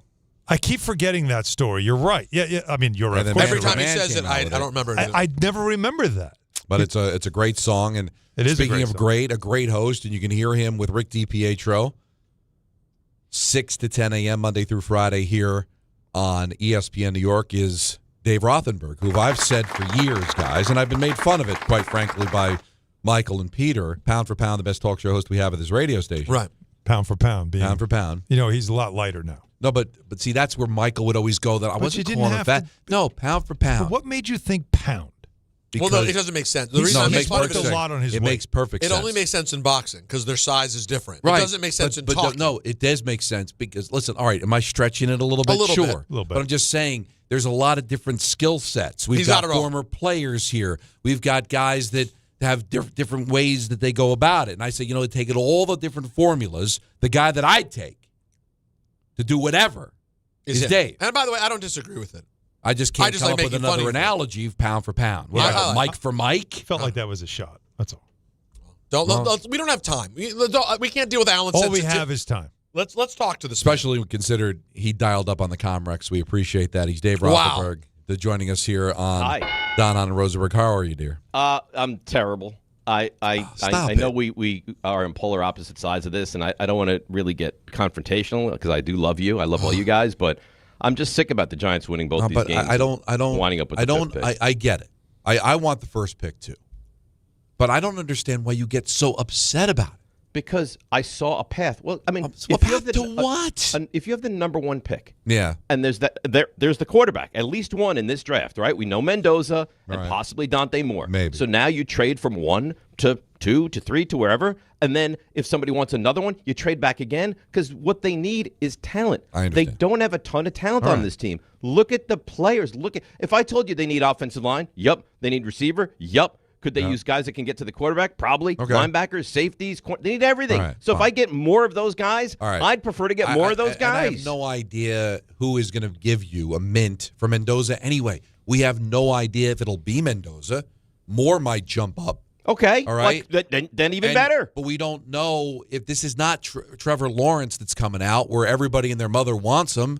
So, but that said, whatever. All right, it's still a crapshoot because we go back to last year. You were apoplectic that they lost to the Colts. Right. Meant nothing. Meaningless game, cost them the first overall pick. Yep, and they did it again. So let me ask you, who would you rather have, Cam Ward or Jackson Dart? I think it's a flip of the coin. I think Dart's been awesome. Now, I'd tell you what I'd rather have. I'd rather have Abdul Carter and Jackson Dart. All right. But so the Giants didn't feel like that. Don, the Giants tried to move up to get the number 1 pick. So they won the meaningless game and admitted they were wrong and still tried to move up. And Tennessee was like, no, you can't have this. And the guy that's trying to do it could be out of a job in 24 hours. We'll see. But anyway, my point is that's the kind of crapshoot that it is. Because at the time you're thinking, I can't believe that we beat Indianapolis. And if you had lost to Indianapolis, we would have taken Cam Ward. Now, maybe Cam Ward turns out to be the next Eli Manning. Or maybe Cam Ward ends up being a bust. Certainly this year is no way to determine that on a lousy Tennessee team. But you just said you're happy with Abdul Carter, who closed out the season very well. You're happy with Jackson Dart. So if you look at it, being upset beating Indianapolis ended up being for nothing because they might actually be better off. That's my point. I would rather have the first overall pick too, but it's such a crapshoot for you to be so annoyed about it when you know how up in the air the whole thing is. Just seems to be folly to me. No, it's not because Peter, let me ask you. Go would ahead. you rather have 1 or would you rather have 5? You have your quarterback. Would you rather be able to trade out of that and move back and get more ammunition for later in the draft, or would you rather? Okay. I hear. If the difference is 1, because I want to be truthful. Before you came on the show, I could have had 1. So if you could have had 1, yes, I'd prefer 1. I for example, Dave, I didn't mind the Commanders beating the Eagles yesterday. We're not vying for 1, so I like beating the Eagles. Feels good. But if you're literally talking about you have the chance to get the best player available in the draft, I certainly understand. We don't know if the Raiders would have beaten the Chiefs had they known. Then the Giants would have had 2. But if Dante Moore comes out, I understand the frustration of it, be that upset about it when we don't know what's going to happen. And I think Allen can understand that. I hate the Giants now. I hate them. I watch them, and I hate them. I don't enjoy watching it. I watch it out of obligation. The Giants being a competent, relevant, capable football team is years ago now, and I don't enjoy it. The only reason I watch them is because I've loved them since I'm a little kid. Me too. Other than that, I want out. I want off this ride. Listen, I'm 100% with you. But let me ask you this before we let you go. I appreciate that, honestly. I really do appreciate that. I feel it too. I was there. It's awful. Dave, it's an awful place to be, and when you don't feel any hope that it can get better because you don't think the top of the team is going to be able to figure it out. And in this case, of course, they have this awful, unfortunate health situation at the top of the organization, which stunts their ability to even take the next step. It's an awful place to be. That's why I think Joe Schoen is back because of the health situation with John. Wait, you don't think that, Dave? I agree. You agree? Okay. Yeah, absolutely. They wanted to keep things just static. I mean, because John Mara came out last year and at a press conference and said it has to result in wins. Right. Otherwise, we're going to make sweeping changes. It didn't result in wins. And granted, they fired the head coach, but look at the track record of this GM and how many misses he's had. Right. But unfortunately, what a difference a year makes, because I don't think John was in the physical health a year ago that he is in now. And again, I don't know from anything other than what everybody else knows, but just looking at some of the beat writers for the Giants and the attention they gave to John before the game started, the way he looked getting the game ball, it doesn't feel good. And I know you've talked about John Mara, sending flowers to your funeral, coming to your funeral, like you wrote a letter to him when you were a kid. To Wellington. I wrote a letter to the Mara Mara family. Right. Yeah, I wrote a letter to Wellington, and he responded, and I have a framed letter from Wellington Mara, which is unbelievable. And you used to joke that if anything ever happened to you, you think that the Giants would at least send flowers, if not attend your wake. Oh, yeah. No, absolutely. Flowers, I think. So, but my point. So let me ask you this in all seriousness. All right. John went on record as saying he'd fire anybody that tanked, and he wanted to win that game. And that's what kind of tugged at my heartstrings. Listen, I think both themes could be true. I think he's done a terrible job as owner of this team since his father passed away. The record shows it, all right? But I still think he's a really good man and a great man, and I want him to beat this battle. But when you see him get the game ball, how happy he was to beat the Dallas Cowboys, if you're a part of that organization and he tells you, go beat the Cowboys, don't you got to go beat the Cowboys? Yeah, I don't have an issue with the players. Like everyone says, how could you think players? Well, the organization then, Joe Schoen, just like he's not going to sit there and go to John. I know you're really sick, but we need to tank this game to get better picks. And John, I know we don't tank. I want to win. Then you're in such an awful conundrum, like such a catch-22. It's not really that awful a conundrum. I watched the video yesterday, and they hand the game ball to John Marin, and I mean, you'd have to be a psychotic not to feel some emotion, some like. So that's all I'm saying, man. Yeah, I get that. I'm not inhumane. But I know, the grand scheme of things, it's not good for the Giants to have won those final two football games. We don't know. We don't know. I know you'd rather have the first overall, but so many things happen. This whole argument started years ago when I got ripped by Peter and Michael for being happy that Jones threw 5 touchdown passes against the Redskins, beat him in overtime, and I was told that was stupid because I lost out on Chase Young. And, Chase Young's a backup in New Orleans now. Like, I'm just saying, I get where you're coming from, but it's such a crapshoot. Why do you let it bother you? Why do you let it take up so much of your time? I'm listening to the show this morning. You're apoplectic about it. So you should be sick about the situation that they're in. I'm sick and about I can tell you, having high picks doesn't solve it if you're completely incompetent. Get things straight here. Get a good coach. You got a quarterback. Let's go. I'm sick the GM returns. I'm sick that I'm supposed to be excited about a coach in Kevin Stefanski, who I might be excited about. Maybe. But has I'm with you. I'm not sure. 2 awful seasons. I'm not sure. Did you watch, Dave, did you watch any of the, probably not, given where you're at, although you're a professional, so have you watched any of the Hard Knocks? No, not 1 second. Dude, they had, I'm a few weeks behind, so I was watching a couple of weeks ago, so it's before the Giants head into their final 4 games, right before the bye. Kafka gives like a little talk to them. I heard he curses a lot, right? All he does is curse. It's embarrassing. In the wrestling business, we would call it going for a cheap pop or cheap heat. It doesn't get better, by the way. All he does when he tries to tell them, we're going to go out there and we're going to win the last 4 games, it's the most unmotivating. How are you a leader of this group? I'm glad you haven't seen it. I'd be worried about you, Dave. Don't watch it. Yeah. Well, I mean, it's more ammunition to show you how embarrassing this franchise is. I mean, we grew up, this team, they were awful, and then George Young took over, and they were the toast of the town. I mean, they were so good for so long, and we couldn't wait to run Tom Coughlin out of here. You would give anything to have a guy like that as the head coach of this team now. The entire organization in our lifetime is basically about 2 people, George Young and Ernie Accorsi. That's it. Yep. Now, Ernie didn't win those 2 Super Bowls. Reese did, but that was obviously with a lot of Accorsi players. He helped build that. And Bill Parcells and Tom Coughlin, the coaches and all that, Dave. But none of this happens without those 2 individuals. They'll still be flying planes over the building, burning season tickets if Pete Rozelle didn't say, hire George Young, and then eventually leading to Ernie Accorsi. Otherwise, this is a franchise that is as big an embarrassment as the team they share a building with. Now, let me ask. That's a fact. If I can jump in, Dave, and thank you for giving us time. Of course. Kevin Stefanski becomes available. Does that guy go to the top of your list? Do you feel like, again, he coached here 2 times in Cleveland. That's an achievement, right? Yes. And he does come with I think you need experience. And I know everybody's talking about Jesse Minter, but this is somebody he's early 40s. He's kind of followed Harbaugh from Michigan. Doesn't have a ton of experience. I think right now you need somebody that's done the job and done it at a high level. So without knowing what's going to happen in Baltimore, because the Lamar stuff's really interesting coming out of there, would they even dare to move on from Harbaugh? But without going there and the Tomlin stuff, this guy is available. Would he be at the top of your list? He would be up there. I almost feel like, I don't know if you guys feel like this, like head coaches are kind of like the quarterbacks being drafted out of school. Like last year, Ben Johnson was the slam dunk. You thought he was going to be great. He turned out that he was great. Vrabel the same. I don't feel like that's that same amount of greatness in the coaches this offseason that there was last. So I feel like Minter, I mean, I'd be lying to you if I sat here and told you Minter's going to be great or awful. I don't know. I don't know what Clint Kubiak is going to be, right? Or Shula's grandson is going to be, or any of these guys.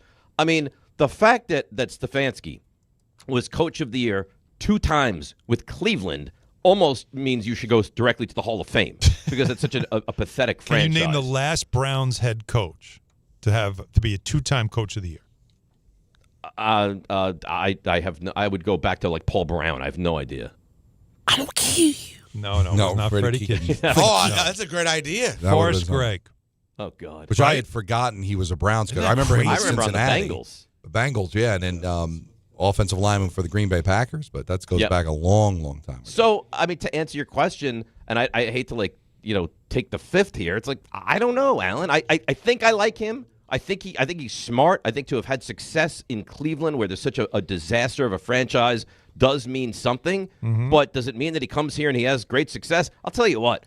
I don't know if you guys feel like this, that I need immediate success. All I hear is there's so much talent, and it was all on Dable, and he blew all these games, and they have all these high picks, and they're going to have another top 5 pick, and they have money in free agency. No more 1-7s. No more week 17. What does that turn into? I think you're going. I actually think there's a better chance of that because of everything that's been said. And Dable, this all started with him and Wink, and it all went downhill because he couldn't get along with Wink. And so, start there, and the fact that there was a lot that you could put on his shoulders of why things went south. He didn't hold some players accountable, all that stuff. So it could happen. You got to look at right now. Every year, there's always 6 to 7 jobs open. We're at 6 right now, and who knows what's going to happen with any of the playoff teams. But right now, what would you consider you rank the Giants' job as far as walk me? I think it might be one, but I don't want to miss anything. All right, Atlanta, Tennessee, the Giants, Cleveland, Raiders, and the Cardinals. 1. I think it's the best job ahead of Atlanta with all that talent in Atlanta. They don't. I think Atlanta's an attractive job. You just don't too. know the quarterback. You don't trust the quarterback. I tell you what, I'd rather have Jackson Dart than Michael Penix. I feel confident in saying that. Yeah, because now his both knees are bad. But if you think about it, that division, that owner might be a little bit easier of a road, right?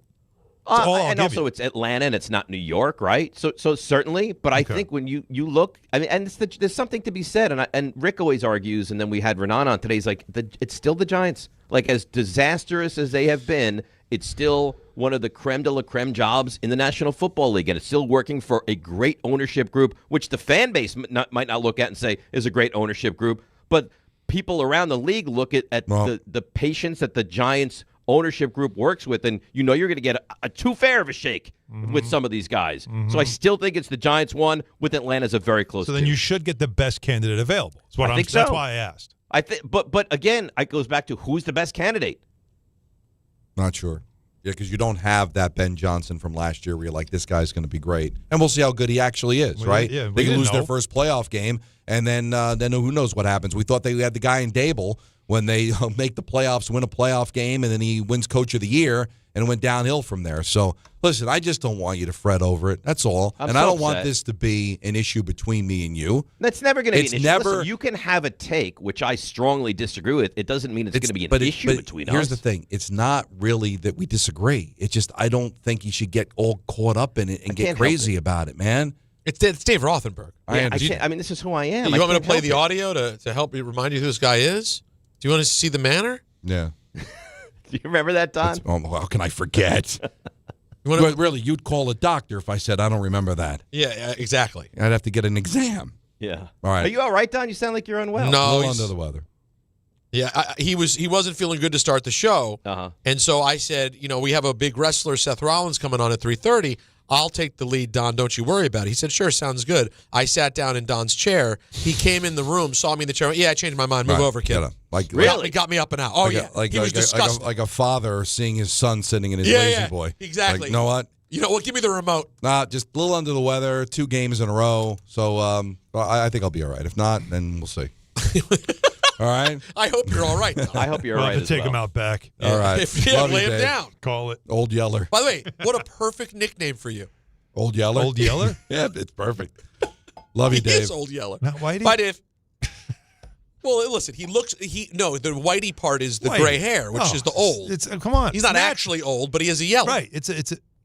Think about it. Yeller. Yes, Old Yeller. Get it back in an hour. We're back. Don't start doing it, please. I get lost every time. Calls galore. ENN at 6. Knicks at 6:30. All on ESPN New York.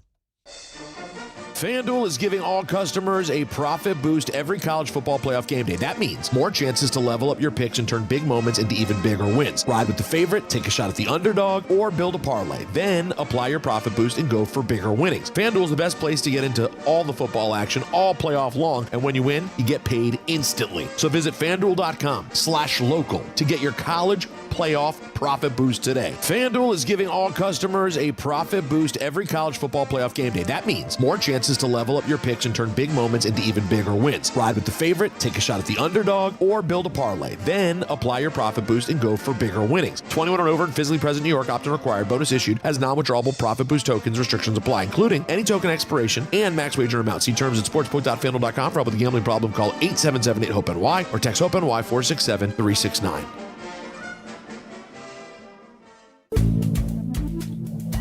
Good Karma Brands is proud to be an equal opportunity employer, providing equal employment, development, and advancement opportunities to all teammates and applicants.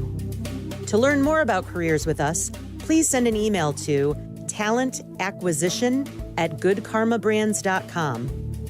That's talentacquisition@goodkarmabrands.com.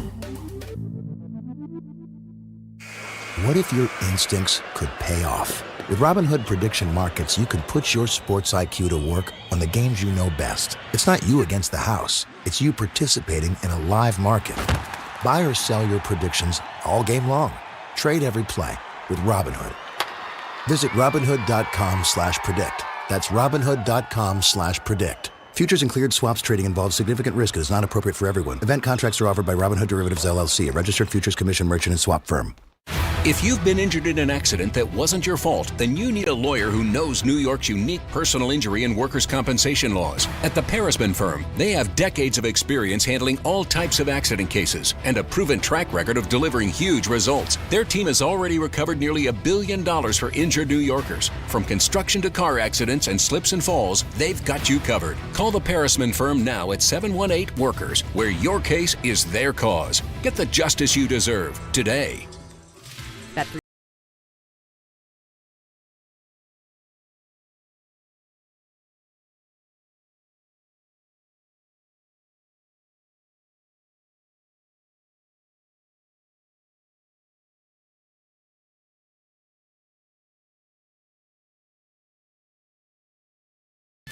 Gambling problem? Call 1-800-GAMBLER. 21 plus only. Must be physically located in New Jersey. T&Cs apply. Rich Eisen here. LinkedIn Jobs is stepping things up with their new AI assistant so you can feel confident you're finding top talent. Get this. Employees hired through LinkedIn are 30% more likely to stick around for at least a year compared to those hired through the leading competitor. Hire right the first time. Post your job for free at linkedin.com/Eisen, then promote it to use LinkedIn Jobs' new AI assistant, making it easier and faster to find top candidates. That's linkedin.com/Eisen to post your job for free. Terms and conditions apply. Some people just know you can save money on car insurance by checking Allstate first. Like, you know, to check if they're going for it on 4th down before going to the concession stand. Yeah, give me 3 hot dogs, 2 jumbo touchdown, baby! What? Hey, buddy, you want cheese with those? Yeah, checking first is smart. No. So check Allstate first and see what you could save. You're in good hands with Allstate. Potential savings vary, including based on how you buy, subject to terms, conditions, and availability. Allstate North American Insurance Company and affiliates, Northbrook, Illinois. You live for this. The wins, the losses, the slam dunks, and the buzzer beaters. The dream that this is your team's year. Hope, it's what keeps you coming back. So you represent with anticipation and with pride. Because when everything's on the line, your support means everything. That's why the NBA Store is here to support you. Check out the largest selection of official NBA gear at NBAstore.com. A Fanatics experience. Finding great candidates to hire can be like, well, trying to find a needle in a haystack. Sure, you can post your job to some job board, but then all you can do is hope the right person comes along, which is why you should try ZipRecruiter for free at ZipRecruiter.com/ESPN. ZipRecruiter doesn't depend on candidates finding you. It finds them for you. Its powerful technology identifies people with the right experience and actively invites them to apply to your job. You get qualified candidates fast. So while other companies might deliver a lot of hay, ZipRecruiter finds you what you're looking for the needle in the haystack. See why 4 out of 5 employers who post a job on ZipRecruiter get a quality candidate within the first day. ZipRecruiter, the smartest way to hire. And right now, you can try ZipRecruiter for free. That's right, free at ZipRecruiter.com/ESPN. That's ZipRecruiter.com/ESPN. ZipRecruiter.com/ESPN. ZipRecruiter.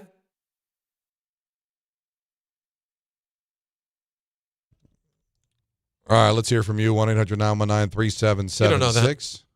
I really don't. Think about it. All right, let's go to Luca in Soho. You're on ESPN New York. What's up, Luca? Hey guys. Happy New Year. First and foremost. Listen, I just want to say, Don, you ripped me a couple of weeks back when I merely suggested that Kevin Stefanski would be a good option.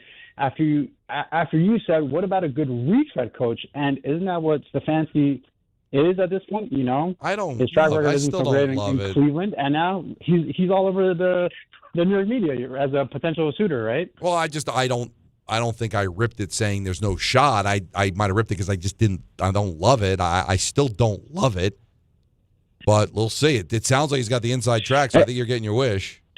And one more thing before you guys cut me off. I was going to say another thing, but I'm not going to take too long with this point about the Giants.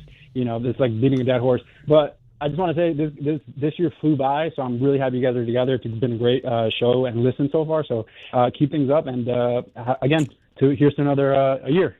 Thanks, man. Guys. Wow. Look, I appreciate it. I remember him calling about Stefanski, and I think it was right after. Didn't he?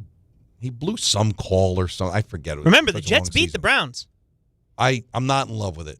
But it's not like I would rather have Mike McCarthy. It was because there was a 3rd and short, and there was an illegal procedure penalty that the Browns had that gave the Jets a first down that ended up icing the game. Oh, that's right. Yeah, there was and two. then there was another 12 men, or they couldn't set up for a field goal, and you said, how can you have a coach that can't get these things right? How can this guy be so sought after if he can't do this And stuff? I think Luka called like that day or the day after, and I'm like, he was no, not very happy. him. But, who knows? They're all, listen, I love when you want to spin it the way you want to spin it.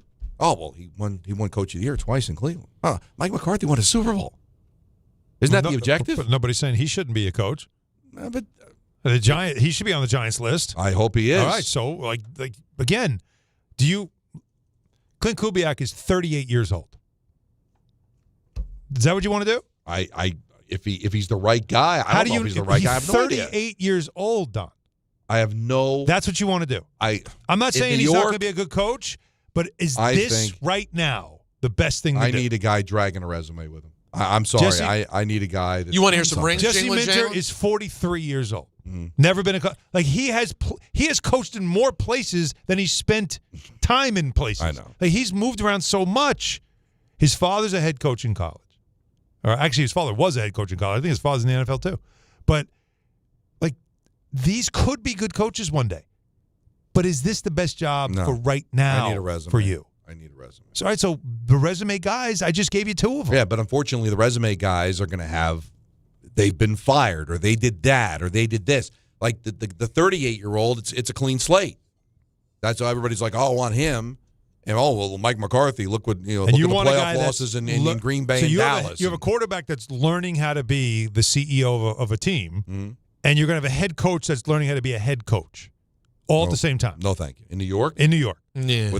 In New York, in a place where, as Dave said, I can't go through another, 1-7 start because you figure like you do have to turn this thing at some point. Yes, I have to. So that's why, as nice as some of these things sound, because of what Ben Johnson looks like, what Mike McDonald looks like, right? What KOC looks like in Minnesota, like those look like that worked, right? Liam Cohn in Jacksonville. Looked like it worked. That all looks like that worked. That worked. This just doesn't feel like that kind of job. And I'm telling you, if I'm Jimmy Sexton, I'm representing one of these guys, no chance I want you in New York. Yeah, if your goal is to have a job, ruin your career. Yes, if your goal is to have a job for a long time and make a lot of money over time, you'll make a lot of money, but you might not last that long. But that's the thing. You want to make money for a long time. Robert Saleh, by the way, back in the cycle, head coaching jobs. I'm good. They're talking about. He's another guy that's going to be in the cycle. Isn't that wild? I've never seen someone who's more obviously a future Hall of Fame level coordinator. Like, he's fantastic in that spot. It's just just don't mess with it. It's what he's good But at. you know what the reputation is now? When you fail with the Jets, it's a Jet. By the way, exactly. And by the way, how can I blame people for having that? Right. I watched Aaron Rodgers yesterday. His best receiver on the field is Adam Thielen, and he's managing to sling it down the field. Well, I mean, he was throwing some good passes, but they were supposed to lose that game. Well, I understand, but he didn't have anything.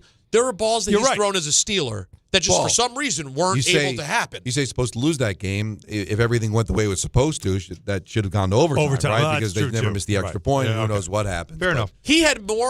Aaron Rodgers had more exciting offensive plays last night than the Jets had all year. How about that take? That's a good take, and that's why this whole thing all goes back to Woody Johnson. And everything with the Jets all goes back to Woody Johnson. Aaron Glenn was the face of, we don't need Aaron Rodgers, but we all know he was only a messenger. He was a vessel. We all know it was Woody Johnson. Hey, guys, I know what it's like. I don't know if you're aware of this. I have worked at places before where ownership is bad, and you see it everywhere. And there's really not much you can do to fight against ownership being really bad. Nope. It's just how it is. Hey, guys, a little game time for you, brought to you by Tullamore Dew Irish Whiskey, because when it's game time, it's Tully time.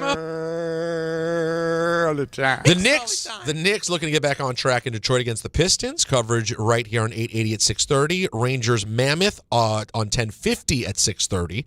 Tullamore Dew, the original triple distilled, triple blended, and triple cast matured Irish whiskey.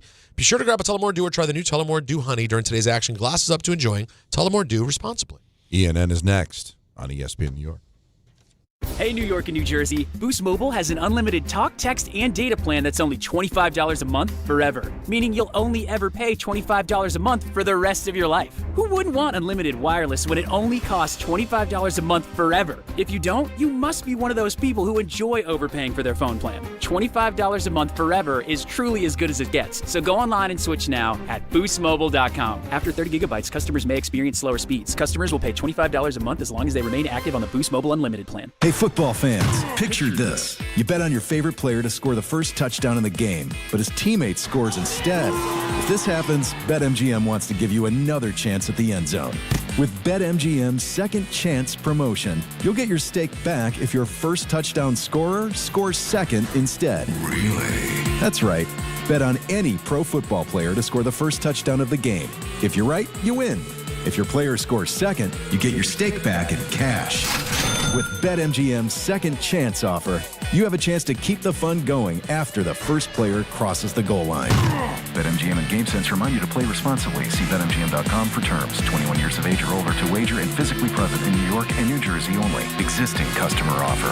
Subject to eligibility requirements. Rewards paid back in unrestricted withdrawable funds. Gambling problem? In New York, call 877-8-HOPE-NY or text HOPE-NY 467-369. In New Jersey, call 1-800-GAMBLER. And now it's time for traffic. Here's Brandy Scott. Thanks a million, guys. I hope you have an awesome rest of the night. We've got the Rangers home over at MSG. Not too bad of a ride on either side of town, heading into Midtown. FDR southbound, just a little bit busy over by the 59th Street Bridge. WWE Monday Night Raw at the Barclays in Brooklyn. Westbound BQE jammed, heading over to Atlantic Avenue from the LIE in Queens. Eastbound side, a stop-and-go ride from the inbound Gowanus. Not moving much on the Bruckner eastbound in the Bronx. It's a big collision over by Rosedale Avenue. Only one lane is squeezing by. Delays are starting to back up across the Triborough Bridge. Cross Bronx westbound. Still have this crash over by the Sheridan involving a tractor trailer in the center lane. Solid slowdowns heading over to the outbound George from White Plains Road on through. Inbound George still in great shape for both the upper and lower decks. Outbound Lincoln and Holland Tunnels just about a 5 to 10 minute ride. I'm Brandy Scott on 880 ESPN New York. New York Presbyterian treats more heart patients than any other hospital in New York. From common to complex conditions, our cardiologists and heart surgeons are pioneers in advanced heart care, leading the way in minimally invasive treatments for faster recovery times. Find a doctor at nyp.org/heart. Stay amazing. New York Presbyterian. New York Presbyterian Hospital based on U.S. News and World Report 2025 to 2026 cardiology, heart, and vascular surgery rankings. Progressive knows there's so many great things about being a sports fan. Like scoring the company box seats. How great is that? Trick plays that actually work. Prevent defense when your team is winning by a lot. And even more preventative prevent defense as they're hanging on by a thread. And of course, saving money when you bundle your home and auto with Progressive. That's pretty great. Just like trick plays that actually work. Yeah, but how often does that happen? Complaining about sports. Not so great. Progressive Casualty Insurance Company affiliates and other insurers. Not available in all states or situations. Out on the course, they're the PGA Tour's best players. But in the arena, they're prime time. And Season 2 of TGL presented by SoFi is back with lights, cameras, action. We're talking big moments, big personalities, big names in the stands, all on the big screen. Big-time matchups with shot clocks, hammer drops, timeouts, overtime, and playoffs. It's city versus city, squad versus squad. The sport just hits different under the lights. It's TGL presented by SoFi. Keep up. It's golf. Tune into every match. Only on ESPN. 880 ESPN, WHSQ, and WCBS-FM HD2, New York. A Good Karma Brands radio station. This is an ENN Special Report. Now reporting... The very handsome Jewish man, Peter Rosenberg. We should talk some sports. Do what you want. It's ENN.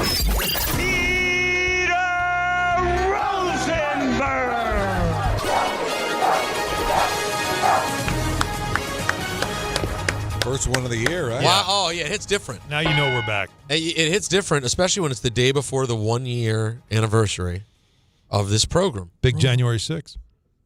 Yay! That's right. That is the anniversary. It's the day. It's the day we did it. The day we stormed the airwaves. You know Mike Reyes from MSG, right? Sure. He believes the 4th. That's it. After January 4th, no more Happy New Year. Well, that's Larry David. That's a Larry David bit. So I said to him, I forget when Larry said it was, though. So I said, listen. 4th. He said the 4th? Yeah. I said, listen, if it's January 6th and we're on our way to storming the Capitol and I turn to you and go, Happy New Year, you're not going to return the favor? He goes, no, I'll say thanks. You too, but I won't say Happy New Year.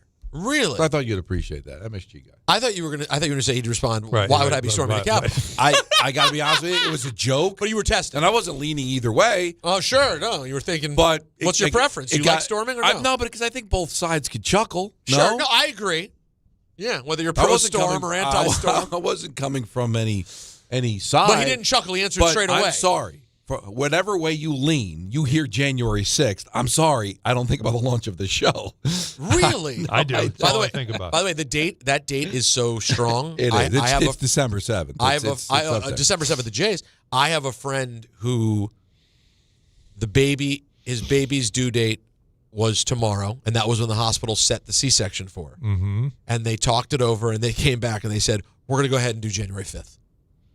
We're good on. We just want to share the date because of our show. Yeah, because of our show. Wow. Thank you. He said, I don't want to Bigfoot your show with my baby being born in Los Angeles. So go ahead, and we're going to do it. But like significant dates. It's a big one. You know, I'm not talking about the significance. It's just that you don't ever hear things referred to by that specific Correct. date. Even 9/11. Like September 11th, 9/11, you kind of either one. Like you never hear 1/6. But that's a very interesting. Right. In terms of dates, where the date itself is its own Wikipedia page, for lack of a better word, just the date. Right. September 11th. Right. January 6th. Mm-hmm. Would December 7th get one? Like its own? Do people think of? Like, do people just go? Or do you say no? Pearl Harbor. Like, do people say, you know what I'm saying? Yeah, I don't right. know. I don't think You're for right. younger people, it's all, you know what I think? Larry Bird's birthday. But really? Yeah, 15 years later. December 7th, 1956. That's scary. It was just 15 years later. What did you say? It's just 15 years later. Yeah? Larry's old. Yeah, because I guess he ain't no spring chicken. It's the hick from French Lick. 56. That's right. To you and me. Let me start off tonight by saying good evening to Don. I just like the continuity of the yayo every morning. I'd like to say good evening to Don. The fact that you went yayo like that. Oh, yeah. It was a big Ryan Hurley thing. I used to like it. Well, where did I do that? Stubbed your toe. Oh, that's right. That's the toe stub you. Good evening to Don. How about massive heart attack? and to Don. Oh, boy. How about hemorrhaging from the eyes? Mm-mm. And to Don. Rectal bleeding. That's it. Yep. And Alan. The minute Jalen grabs this cup, I'm going to just poke my thumb right in his butt. Oh, it's clean day. Oh, I missed that. That's weeks ago. Yeah. That's very, very interesting. I had not heard that. That's a clean day. No. And to myself. For your ace. Oh, I'm very clean. That's please, long time ago. Jacob, look at me. Look at me. He did not have a clean day. Do we have a Danny from Long Island drop? No? Oh, no. Yes, we do. We do or don't? Oh, we do. Oh, we should. It's not going to get any bigger. No. Something was said by Danny? Oh, yeah. Oh, yeah. The way he described the season. Listen, you're lucky you score a point. You suck. I don't The way remember. he described the football season for the Steelers. I don't remember You what don't he remember? said. No. He said it was long. Got it. Right. Oh, he said it was hard also. Hard. Mm-hmm. The way he said it with the passion. Yes. Like it was coming right at him. Like he had gotten through it. I just like the continuity of the yayo every morning. There's a lot more. There was a lot more going on besides the game last night. Well, ENN tonight is brought to you by our friends at Ramsey Mazda. I'm so mad I missed this. No, it was. We looked right at each other. Did you miss it, or you just didn't think it's going to clear waivers? Oh. Well, we'll find out. Now I missed it. Don't worry about it. I'm gonna go back and grab it. I'll have it. Go back and grab it. Exactly right. The Rams anticipate getting Devontae Adams back from a hamstring injury. Okay. You give the Panthers any shot? For your ace. None shot. None shot. They just beat him. Shot. I know they did. Come on. Yeah, but this is meaningless game. This didn't It's warm 10.5 points. Yeah, none shot. Yeah, this is. I might. Wait, I no. might Wait, dabble. Anthony. Do you mean you give Cover? Panthers a chance to I cover? was talking or about winning the win? game. Well, He by the means win. way, not crazy. They might win. No, but well, I'll tell you what. If you feel that way, But it. throw Go some ahead. cash. Come Throw on. some cash on the table because Listen, I have some extra from you guys. So. Jeez. you know he's going to keep laying it. Unnecessary. The Show minute me something. Jalen grabs Yeah. this cup, I'm going to just poke my thumb right in his butt. That's what Josh said. In his brain, he was thinking that in a moment that's what happened. when confetti came down. That's the first thing he thought of. That's wow, what a moment. Hey, this is fun. No, he thought that Rectal bleeding. that. Yeah, right there Man. for your ace. Indeed. Anyway, so Devontae coming back is obviously huge for the Rams, and Sean McVay says he does expect him to be back. He has not played since Week 15. Last Thursday, he practiced. He was listed as limited on Thursday and Friday, but then went ahead and sat out against the Cardinals. Yeah, I think that's probably a good idea. That guy's season, by the way. I remember in the offseason, Ballard said to me, we were having an argument about value for receivers. He was saying remember when Terry McLaurin was having the back and forth? And then he said how good Devontae is, and he said, how much you want to bet Devontae has a better season with Stafford than McLaurin has with Daniels. Now, I didn't even get a fair shake at it, as McLaurin was hurt all year and Daniels was hurt all year. But Devontae has been, You talk about put him right in the Hall of Fame now. But I mean, that like guy is a resurrection too. If you think about how it things because where ended was he last year? with the Jets? Exactly. And it was you thought he was looked done. Done. He looked done. Cooked. And then this year, it's like rebirth. How much you want to bet if somehow the Steelers had managed, instead of prying away DK Metcalf, that they took they'd him? gotten Devontae back in Wow. Pittsburgh, even though they were just together. Remember, they I were know. together here I know. last year, Yeah. Here. Yeah. and nothing happened. They were not on the same page. And now Aaron Rodgers is heading to the playoffs, had a solid year. right. Not great, but very solid. Solid. And Devontae was the best receiver in football. And that's why It's unbelievable. the Jets can't taint you, because the feeling is that the Jets. It's the Jets that do it. You can't win. Maybe we should give Saleh a head coaching job. Well, why? He was only bad for the Jets. Who's not bad for the Jets? Yeah, who's won there? God, I hope Mr. C in heaven right now has taken on a new team.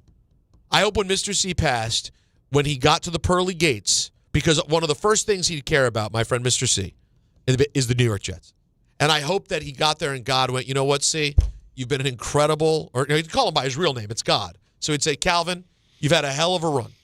We're going to give you the chance here in heaven to pick any team you want and love them as much as you ever loved the Jets. And I hope he went, fantastic. I'll take the Philadelphia Eagles.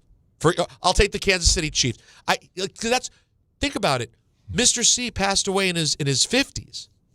So he didn't even remember the Super Bowl win. It was his entire life on this planet with no joy. He listened to us on the K Show constantly, texting me about the Jets. It was his whole life. People come to this planet, they live a whole life, They leave this planet, and the Jets never have given them anything. You're saying Mr. C? Yes, the DJ Mr. C. Big Daddy Kane's guy? That's right. Really? Yes. I didn't know that. We're a huge Jet fan. Wow. Sad. Like so many. But think about how many people are like that. How many people listening right now but you're fortunately still with us. But imagine how many listeners we have, barely at times, but imagine how many listeners we have listening right now who are hearing me say this and going, yep, I'm thinking of Uncle Joe, I'm thinking of my dad. Their whole life, they didn't get to have anything. That's just real. Like, nothing in life is guaranteed. And we as sports fans, we care so much about the teams we love to never get anything. Nothing. Like, it's silly, but it also sucks. But just think, once again, the entire league is going to go on with the playoffs, and New York will not be involved. How many people have given up? That just thought like the way you did and said, I'm not going to be like my dad. I'm not going to die alone. I'm out. After 15 but you stay out years. Until they get good, and then you'll jump back in. But when's that going to be? But why can't you? You can be out and disinterested and checked out, and then if things turn, then you can be like, all right, I can come back in now because it's safe. Could it ever get to a point, guys, seriously, where it's like, you know what? I'm 25, 30 years old. All I know is losing. I'm done. And they go another 5-6 years being awful. And you don't even pick another team. And then the Jets all of a sudden get good again, to where it's like, all right, it's gone. I don't feel it. I think that would happen. Where you just you're just done with it, and then they get good. But it's like, I'm over it, man. I've been out of it for a few years. I know. Now. Listen, I know. I don't need to. I don't need. To deal with that anymore. I do know people who did that with the Commanders. Where last year they didn't come back. They were like, I left the Snyder thing. I'm gone. Like it passed me by. Did that ever happen to you, Don? No, you still care about your Mets. Is it the job that keeps you locked in? No, but the Mets aren't close to the Jets. No, there's nothing like this. There's nothing. Like, just remember 15 years. Remember, the Mets have won 17 years more recently than the Jets.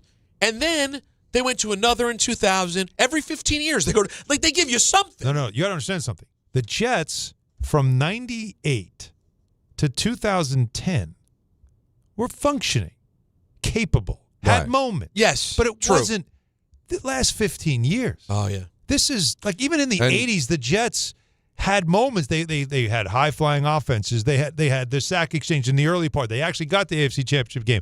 Like, there were moments.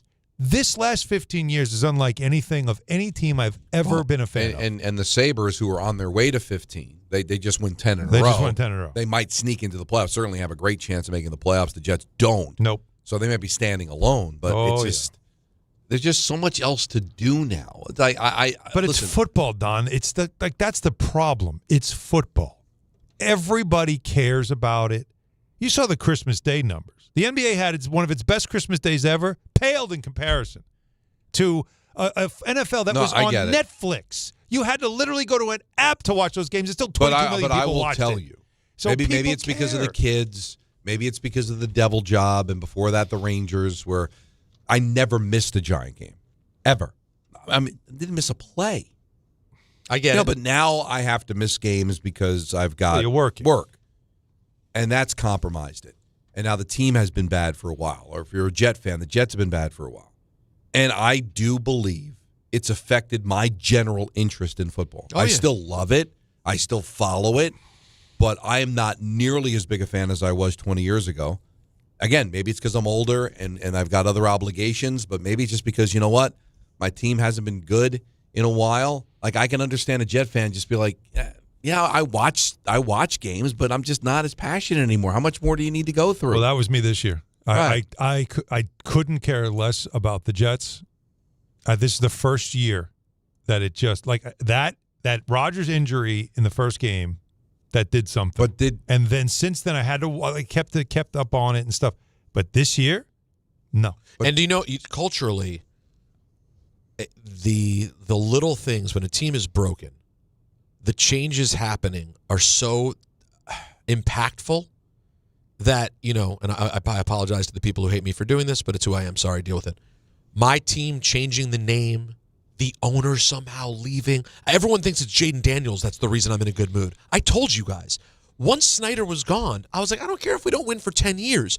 Culture can change now. There's hope for change. The hard part if you've had bad ownership is if the top is completely broken, how can you fix it? There you go. And that's why it's really, really hard. The Jet thing for me. It's forever a problem. I can't. And Don brilliantly pointed it out. Woody Johnson may be a bit of a doof, but he's not evil and horrible. No. Which is to the detriment of the fan base. Because if he was evil and horrible like Dan Snyder, you can find a way out. Yeah. He's Donald not doing Sterling. anything. Or Donald Sterling. Yeah. Woody's not Donald Sterling or Dan. Think about the Clippers since Donald Sterling was gone. Like what's happened there? They got an arena. They got their own identity. Like there's something going on there. At least there's something. They got a couple stars. Right. But you're right. Woody Johnson's Woody's going to keep he's not a bad guy. He's just a bad owner. And so you're just stuck there. And you're just, you are. They're not going to do anything about it. And you're going to have to find somebody that just by miracle, again, Rex did it in a short span. Like by miracle, it just gets right and he knows to stay out of it. Because it's, all right, it's going well. I don't have to do anything. Right. And that's all. It's Guys, the only thing that matters is Darren Muji. Do you remember that they got Aaron Rodgers? And on the first series, he tore his Achilles. Why? Yes, I just. No, do you believe that happened? I pointed out that that's what broke me. That's it. That's it. That broke How me. could you to think we? I finally... used to schedule day. I would tell my wife like the Jets playing at 1, Jets playing at 4, Jets are. I would always tell her like Jets are here, Jets are there. She always knew. And now it's like I didn't know when the Jets are playing. Probably at 1 because they're never going to be a 4:00 game. Well, they were yesterday. Well, but you know what I mean. Like everything was this year. It didn't matter. Let's talk about someone who does bring. Let's joy. please. Shedeur Sanders. That's my quarterback. Here is Shedeur Sanders on the prospect of building a relationship with a new coach. Yeah, well, this year been the first year with a different head coach than Pop, so that was the adjustment off rip, and it was cool, it was straight. Like building different relationships, like in different circumstances, situations, which is always good to have those life goals and have those life lessons around, just to have them on building blocks so then you prepared in any situations. Is it me, and I'm saying this totally facetiously, but just on voice tone alone, does he not give you every time he talks? I just, he's learning with a new coach, man. It's like you just want to chuck the ball down the field, just like see what happens. He just sounds so laid back. He sounds like he's smiling while talking. Yeah, exactly. Which is a great trait. It just makes for funny sounding audio. I don't know, man. That season was a crazy trip, man. Yeah, it's like my first year with this coach. It's a crazy trip, man. How do we view the Shedeur experiment? The season's over. You got to look at it. How do you view it? I seriously think that he is intriguing enough to want to see more, but I don't think he's ready to be a QB1. I just see him as somebody that you'd want to probably put a little more time in. Let's take a look at the final stats now. Okay. Year's over. Okay. 3-4. 7 touchdowns, 10 interceptions, threw for 1,400 yards, completion percentage of 56.6. Not great. Not great. Not great stats. 6.6 yards per attempt. He doesn't run it well, as you know. Well, I've said that. He's not a great runner, but he's like he can go. It's just what I could see Shedeur being. I could see Shedeur being that career backup who's kind of a pain in the ass wherever he is because the fans are always like, I want to see Shedeur. Like I could see him being the very rootable backup who's good enough to come in and start a game and maybe get you a win or two, but probably is never going to become a top flight starter. So what you're saying is somebody that would have been drafted in the 5th round. Mm-hmm. Although I bet pretty often it probably to be a good backup in this league. That's an interesting question. If you were to look up the average draft position for the guys who become good backups in the league, really, they're probably higher than 5th round. Absolutely. You probably got to be 2nd or 3rd round, absolutely, to hope to be a good backup. If you look in this at league. the good backups in the league, they were once starters. That you realize couldn't be full-time starters, but were good enough to be good backups. Right. Because you need a guy that can start because your starter will get hurt. Right? So I mean, think about it. We talk about good backups. We talk about Mariota. Mariota's 1. Yeah. Trubisky. Yeah, but these are all picks in the top part of the first round. But those guys were all like, Jameis Winston was a backup quarterback this year. Drafted He's been first overall. A backup quarterback. But if I'm in the draft, I'm just looking for a steady backup quarterback. I'd probably take that in the 4th or 5th. Yes. Where was Case Keenum taken? I'm guessing. I want to say second round. or 3rd. Right, like Colt McCoy. I think Colt he was was a first-round pick. Wasn't he? Like these guys. No, remember we just spent like 20 minutes the other day, me and Alan, talking about Colt McCoy's draft position. I think he fell back out. We were talking Remember, about why. He was a legend in Texas. You weren't here that day, Don. Me and Alan looked up Colt McCoy's his college and high school numbers, Don. He lived the life. It's like he was birthed from a football. You've never seen third round pick. Third round's pretty high. When you're named Colt McCoy, no, there's only one. And you are the quarterback of the best high school football team in Texas. When your name's Colt McCoy, there's two things you do: you toss a football and you slice. Oh yes. Whoa. No, yes, it's not even English, John. I know. but we know what that means. Looks like undrafted Case Keenum. Undrafted. All right. There you go. Right. Now, but he was that's closer to fifth round. Wasn't he a good college quarterback though? I thought he was. Oh, he was. Yeah. By the way, he was a decent pro at times too. I was talking to somebody on the road trip of a really good quarterback. Remember Neil Lomax? Of course. Yeah. Great Cardinal. St. Louis Cardinal. One of the great Cardinals. Drafted in the second round. Went to Portland State. That is a strange pull. Very nice. Went to Portland State. You talk about having big football school there. By the way, back-to-back strange polls. Portland State? Yeah, come on. Isn't that 1AA? I don't even know that's a real school. All right, but Tom roots for them, ironically. All right, but no. So Neil Lomax, 4 years at Portland State. Balled out. He had to ball out at Portland State. Oh, no doubt about it. Oh, he was insane. Yeah. 42 touchdowns in one season. Give it to me. Like 6 interceptions. Yeah, he just nothing but yards. He one time beat Delaware State. Give me the total. 75 points. 105 to nothing. Yeah. See, now we're down. Threw 7 touchdowns in the first quarter. The Lomax. Then went on to beat Cal Poly Pomona. Yeah. Oh, boy. 2 weeks later. Yeah. 93-7. All right, this Neil Lomax update was brought to you by Ramsey Mazda. Get more for your money at Ramsey Mazda. Like a new 2026 Mazda CX-50 or Mazda CX-90, choose wisely. Choose Ramsey Mazda. I'm off to the Barclays Center for Raw. Have fun. I thought you were banned. These seasons are long. They're hard. Yeah, Becky Lynch did say Pipsqueak Peter Rosenberg's not allowed, but I'm going to take a risk. Go for it. I dare you. You know what? If I see Delulu Dave, I'll say hello. We could have some surprises tomorrow. We'll see. Yeah. Knicks Pistons, that's not nothing. We'll have that to recap. That's a very important game. Rangers and the Mammoth. Can the Rangers win when there's a roof? We're going to find out. Can they win? Can they score some goals at Madison Square Garden? Is the roof. We've got Devils Islanders tomorrow over at UBS. I will not be on the call because ESPN Plus has the game. Oh, now they want to get their grubby paws all over the Devils. The way my voice is, I think I'll take the break. Yeah. And then I'll be in your neck of the woods, or not really, Pittsburgh. I love Pittsburgh. I'll be there on Thursday. And my niece may go to Pitt next year. She got into Pitt. So. St. John's basketball, more football. Who else is going to get fired? We've got it all coming up. Should be a lot of fun. Knicks basketball is coming up next. Don, Hahn, and Rosenberg, ESPN New York. Hi, this is John D'Agostino from D'Agostino & Associates, the injury firm. I've talked about